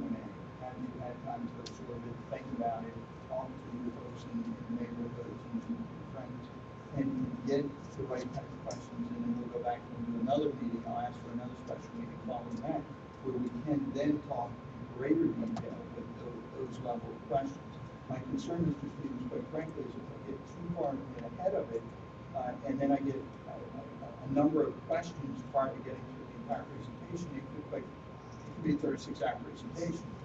And I'm trying to avoid that. I'd like to try to keep it as condensed, give you the information, give you time to soak in it, and then come back and ask those type of questions. So it's not for any other purpose than just to get a whole lot of information to you at the appropriate time. I want to make a couple of things clear. Number one is with my request, that if the 6th things out being done, that the board permit that there be no motions that day. If need be, I will, use Robert's rules and turn us into a committee of ourselves, so we can't take action. I don't want to have to do that. I would much rather have a commitment that we don't have motions on that day, but there to learn that it is, in fact, obviously open to the public to participate and pay attention to what we're hearing.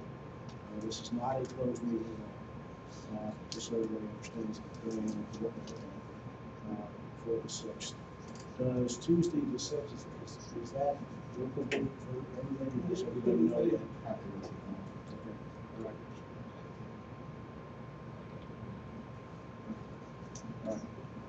All right.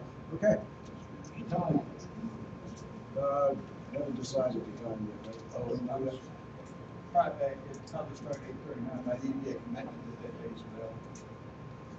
Your intent would be to have it in the morning, break for lunch, and have I, it. no, sir, not break for lunch. Not break Oh, work through lunch. I'm gonna wear you I'm down sorry. as much as But possible. start in the morning and have it go on as long as It's 6 hours. or so. necessary to get through, yes, Fine, sir. fine, Okay. Motion regarding golf projects and potential funding. Pete? Yes. This motion, which you've received as part of your board packet, well in advance of the meeting, I trust, is requiring no action other than, it is trying to get support behind the idea that was shared with us at the last meeting. On the October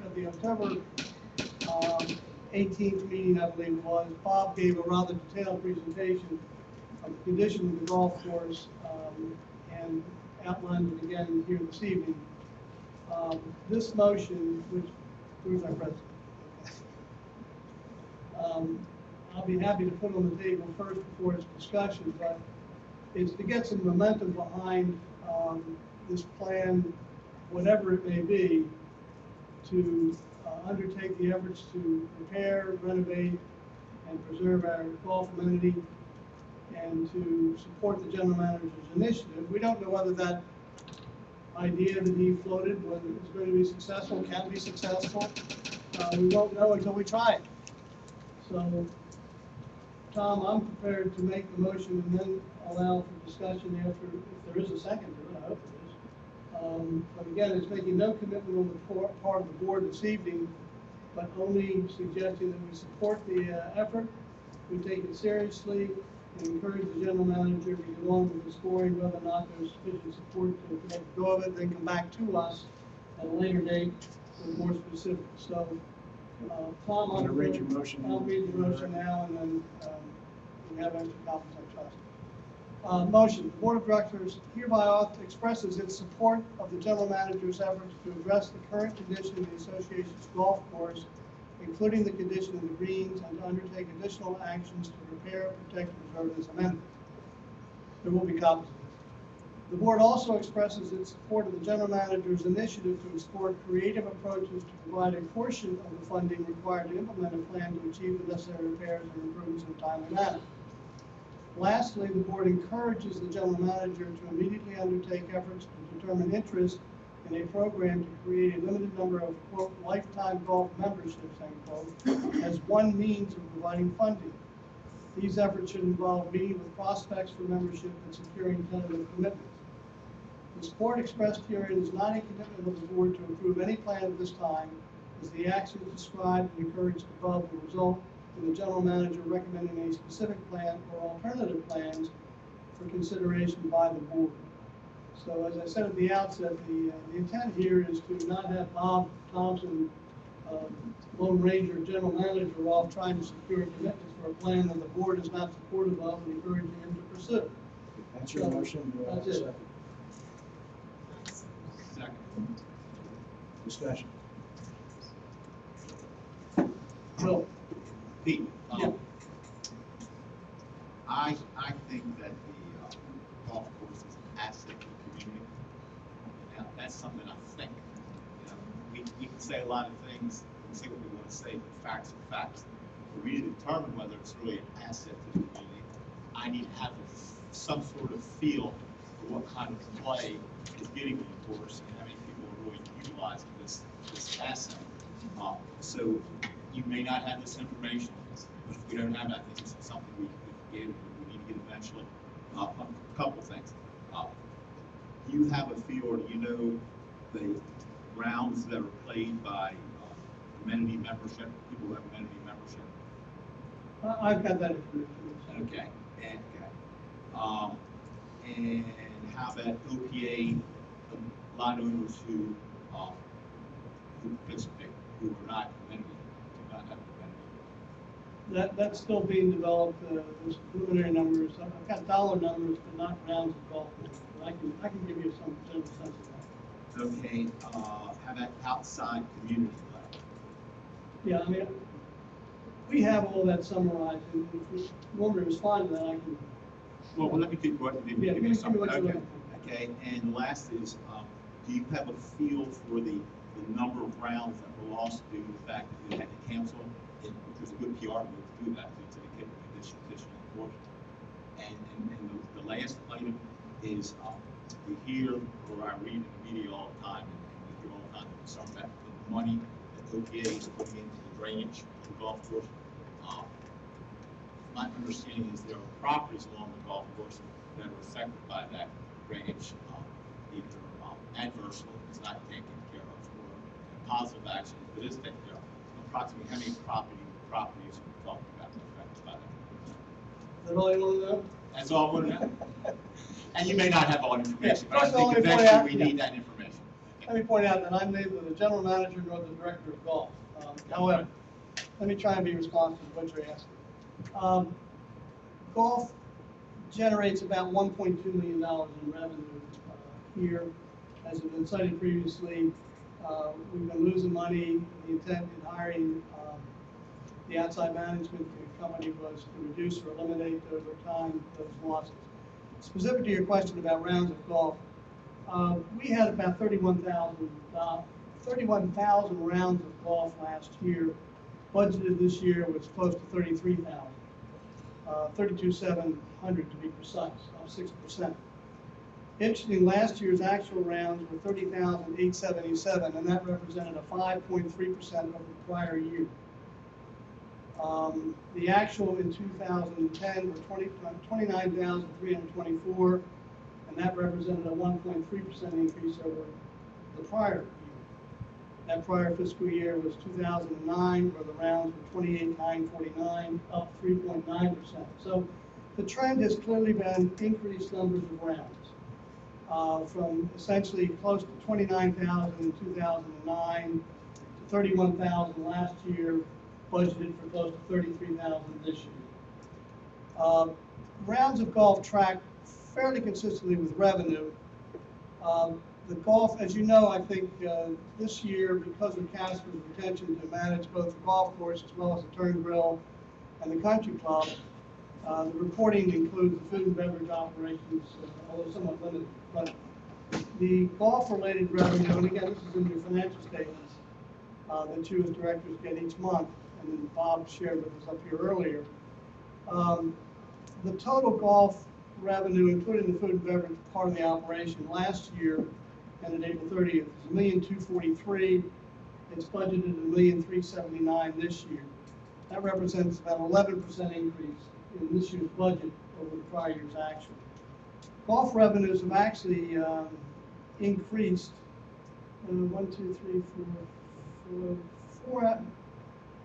out of the last 4 years, and if this budget were to be included, to be 4 out of the last 5, the revenues would be up over the prior fiscal year. Okay? So while we have a declining membership, we have an increasing revenue base and increased play. What I said earlier in response to a comment made by the audience, it's not just the golf memberships that are important here. And I think that's at the heart of your question. How integral is golf to the entire community, not just to a handful of people? It used to be 800, 750 or something, but now it's down to 303. But more importantly, the rounds of golf are on the increase.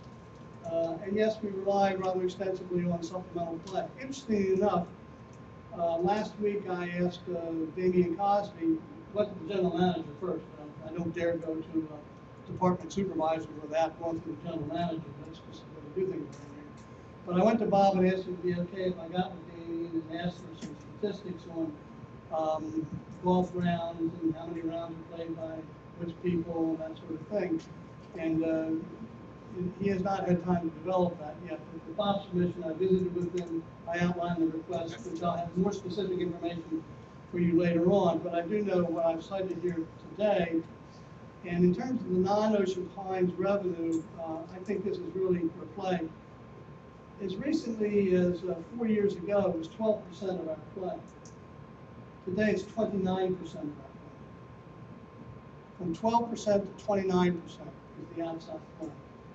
And revenue obviously is more significant than that because the average per round by outside play is substantially higher than we generate from either within Ocean Pines in total or specifically to the 303 members who have all memberships.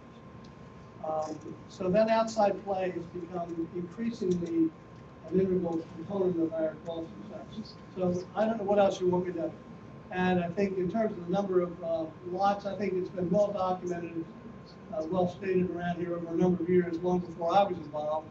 The golf drainage project was something that preceded me in my involvement. But I think it's been reported widely both by previous general manager, current general manager, task board, press. There's something like 1,400, I believe, homes that are affected by that drainage. So yes, it helps to improve the golf course, but also it helps the drainage for 1,400 members of our community whose residences are affected by that Any other drainage issue. Yeah. And you'll have all the other information. I'm getting more information and we'll have that, because it's important for us to understand that, particularly we're talking about memberships and pricing and lifetime memberships and that sort of thing. Thank you. You're using Comcast The data, thank you, Dan. Bob Kessler has been a wonderful resource in this community for a number of years, as you know, and thank you for teeing it up. The statistics that I cited were lifted out of his reports in the past, yes. We don't want to cut him off. He's Well, so good at things. yeah, we don't have that same data stuck that way, Yeah. but I'm trying to get it, Dan. I'm trying to get it out through Casper, with direction, under direction of general manager. That Yeah, information it's there. we're able to get. I It's mean, there. out before, we just haven't done it recently, and they need to provide. Yeah. So we can get The this. data's there. Yeah, absolutely. Right.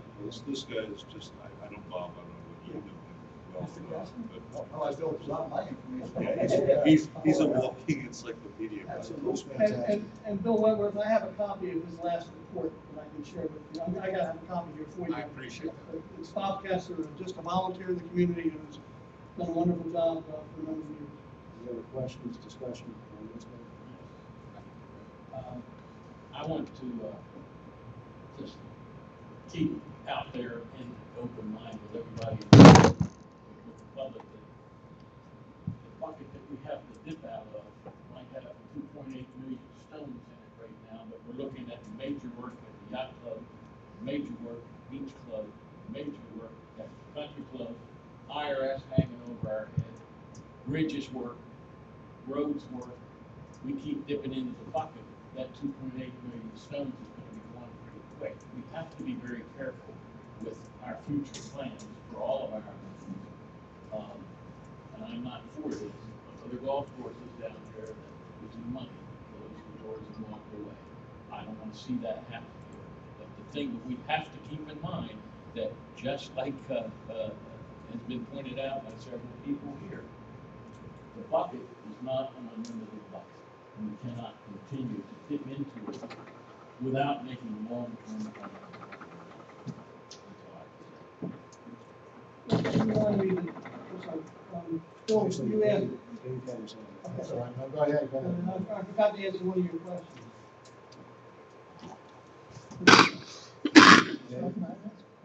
I forgot what it was.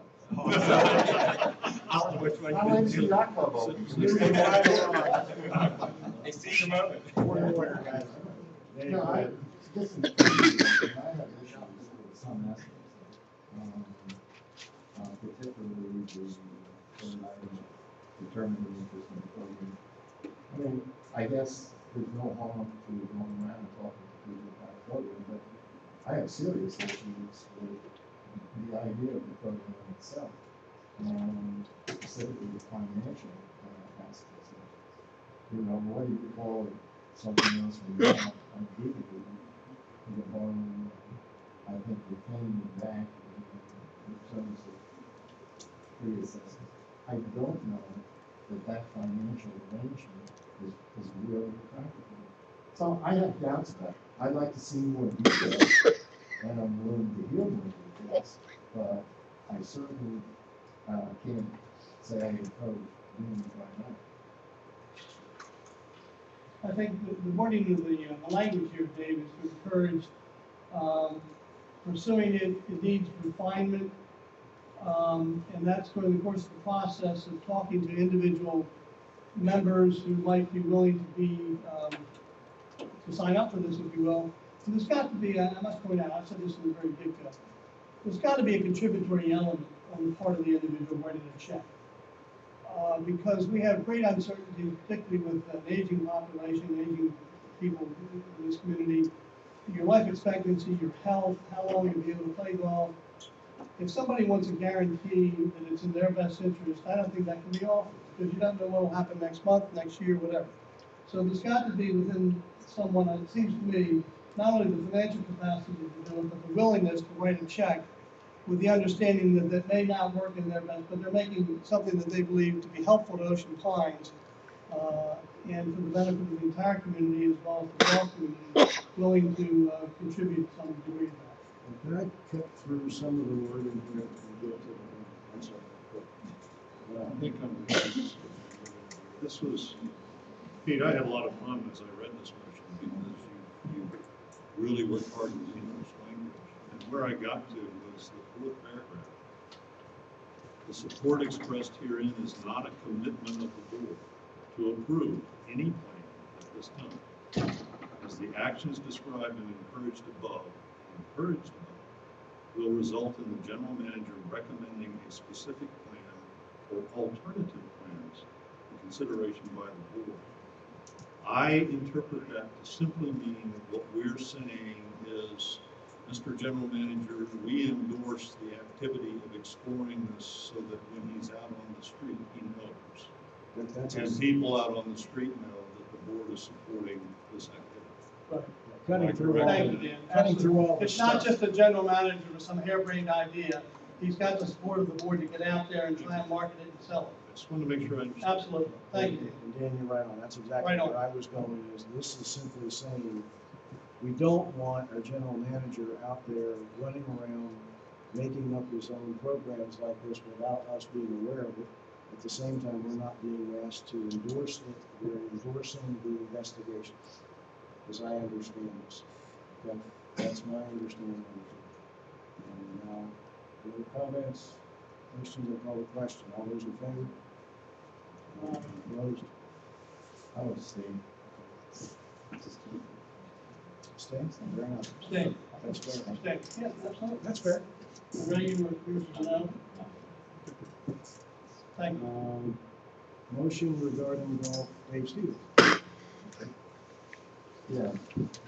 Resolved that the board of directors direct the president to arrange a meeting with BCG as the earliest convenience of both parties.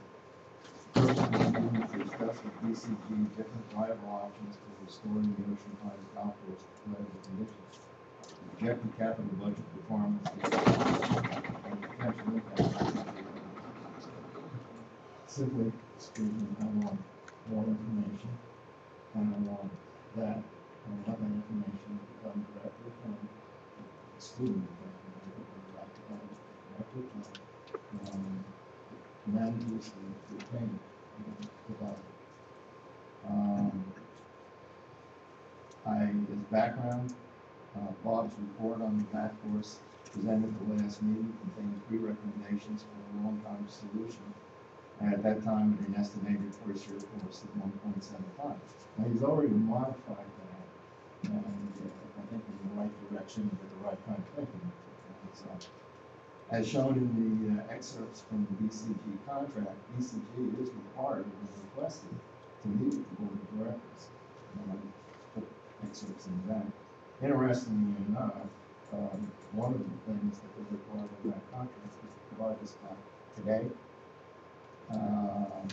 their budget estimate for next year. So I just feel that given the magnitude and scope of this project, it's a big issue, big problem, and the fact that next year's budget process is virtually begun, it's really urgent that we fully understand all of the aspects and the ramifications, and I don't think it can be the maturity and a special meeting with BCG. Discussion. For those of us who don't like acronyms, BCG is. Billy Casper Golf, yeah, I'm sorry. That's me, all the way. I have a couple of thoughts. Number one, I'm a little surprised that we have a motion passed around the table here. We have clearly sent out procedures to provide them in advance, allow board members to digest them prior to the meeting, etc. So this goes certainly counter to what we're trying to achieve, I think, in that regard. Having said that, I also strongly believe that we should have Billy Casper come and be part of a presentation to this board of directors. I have advocated that. And if I'm not mistaken, I believe Bob Thompson is already in the process of setting such a meeting up. Is that correct, Bob? Yeah. And again, we expressed that view last meeting. I'm not sure that we need a quote motion to direct him to do it. Actually, this directs me. Well, okay, I don't need. Just to clarify, that's what this. I'm opposed, frankly, to having a motion thrust upon us at the last minute with this wording when we've already got in motion. We already have in process the arrangement of such a meeting. I'm looking at the wording here, and it says to discuss with BCG different viable options for restoring, okay, whatever, the projected capital budget requirements for these options. That could take some time. I do think there's a sense of urgency about this, to be sure.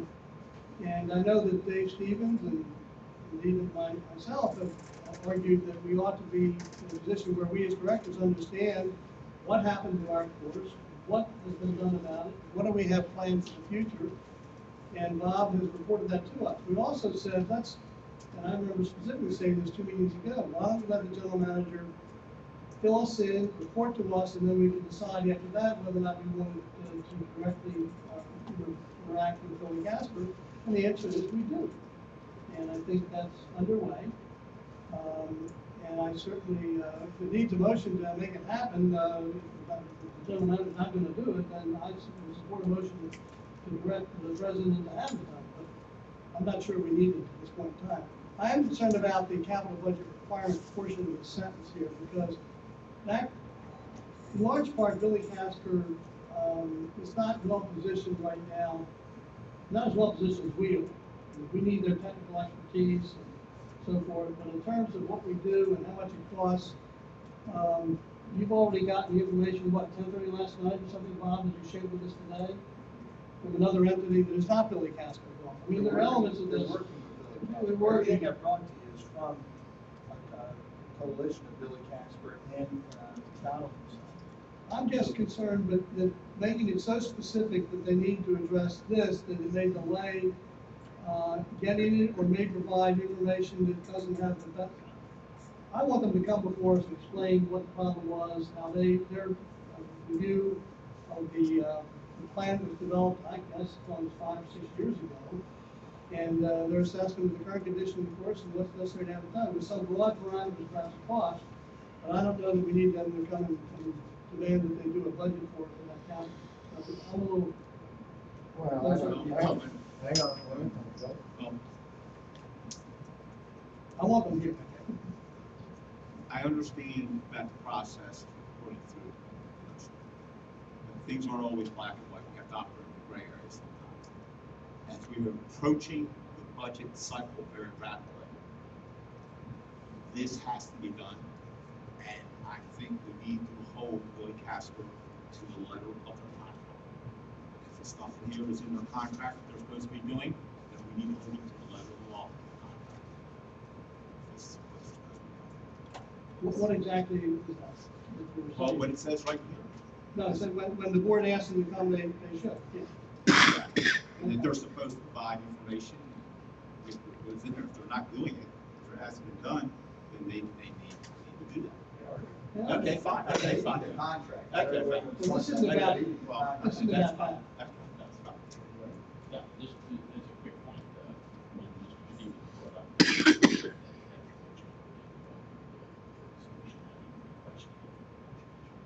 You accepted the change to. Yes. Dave, could we change the word projected to something like the estimated capital budget? Estimated. For Kentucky Windage or something like that? I'm just looking for a, let's get off the dime. of Estimated is good. And by the way, Estimated. I mean, I really, because what you're asking them for is a Kentucky Windage guess, roughly how much money might be involved. that's true. And roughly, I mean, so for an example, if you look at the viable options, we have to just replace several units. And we know what the capital expenditure was because of the road. Okay, more units might be replaced. That's not an ongoing conclusion, and I get a big sign, he said, okay, now the question is, looking at this. So, in other words, what are our options? Cutting through the thing again. And may I just one more thing? The intent, my intent behind this motion is that prior to that meeting, that the board itself think about the questions and the issues. You know roughly what's on the table right now involved. We know that there are implications with respect to operations, and what happened to the members of the existing. All of those things are complicated things. There are a lot of functions. And I feel strongly that you want Billy Pastor there to answer. Now, by the way, last month, when we first heard this from Bob, we got a pretty detailed presentation. I had to the conference. But we didn't even know, I didn't know, walking into those meetings, that we were going to be discussing three major issues to bring the general managers. I had no idea that was going to happen. And by Pete said, by the way, we're going to meet with Billy Casper, and that's already in the works. Has anybody else heard that? I didn't know it. Did you know it? I mean, We said at the last meeting that we wanted it to happen. But There is a point of order on that there is a request for the change to the amendment. Let me change it, Mr. President, to a motion to amend the motion to delete the word projected and replace it with roughly estimated. Wag, or would you?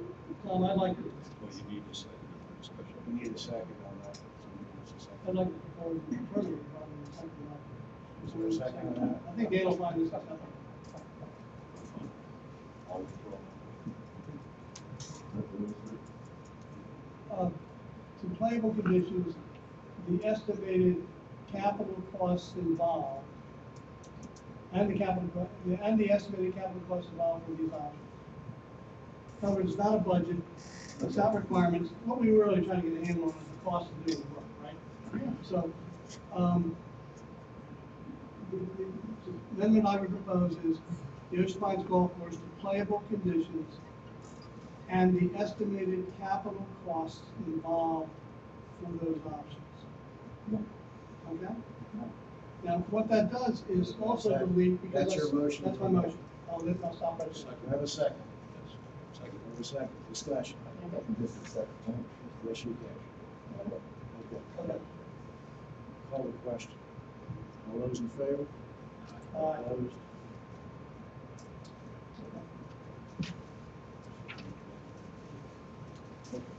Fair enough. CPI actions. No, we gotta go to motion, don't we? Yes, we do. Yeah. Oh, I'm sorry. The softball, I'm sorry. Can we play softball, Mr. President? Can we play softball? Yes. I have a motion for the board, and that is that the board of directors change the name of South Pond to, and I quote, specifically Veterans Memorial Lake, effective immediately. Have a second? Very second. Discussion. I have a technical question. Yes. Pond versus lake. Strictly semantics, we can call it anything we want. Sounds.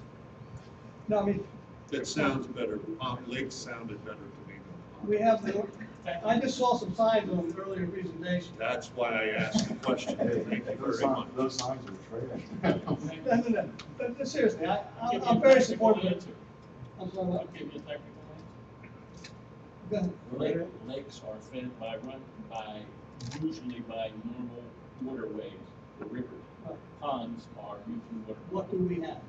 water runoff, that is a water runoff Do pond. we have a lake or a pond? We have a pond. Okay. And I'm suggesting we ought to, Even if it sounds. You can amend. I don't know, you do what you want, I'm just, we have a north, pond. We really don't need to spend 20 minutes on this. We got two hidden lakes in the. We really Yeah, don't. exactly. I'm gonna let the motion run. Yeah, I You all would- vote it the way you want. That's easy. Dan, did you want me to oppose it just on principle, or? No, No? No, he and I had a discussion after the veterans, function the other day, came around, right? Can we call this question? Yes. I've already, believe me, I'm ready to call the question. All those in favor? Aye. Opposed? Did you win your bet, Dan? Okay. Thank you, sir. Sorry about that. I won't put any more motions No, on you the did table. I got well. the picture. No, you threw the softball to that was very good. No, all joking aside, I think that's a good one. Mr. Thompson? We just have, one CPI violations in your package. The members been contacted, and spoken to several times, but, not getting the violations and the recommendation from the bank. Attorney direction, I concur with that, and it has to do with, Motion approved. Second. Discussion. All those in favor? Opposed? Okay, appointments to advisory committee. Bill, you have one. I have, three things to do with rec and parks, two new committee members, Ashley Deal and Jerome Bink, B-E-N-K. Any objection to taking these all together? No. Keep going. And appointment as chairman of the committee is Roy Foreman. Any objection? Affirmation, that's done. Ms. Terry? I have one for environmental and natural assets, to add Kenneth Wolf. The good work's been done. Any objection? Okay, that's done. Yes, Mr. President, I would move that we adjourn this session for it and move on to a closed session in the boardroom. Second it. My acclamation, he said, right? Didn't you? Well, that was for the other thing. I mean, we really need to fix it, Tom. You need a vote on that. We need to vote on one of these other things. I second his motion. Call the question, all those in favor? Aye. Otherwise, violation. I understand. What?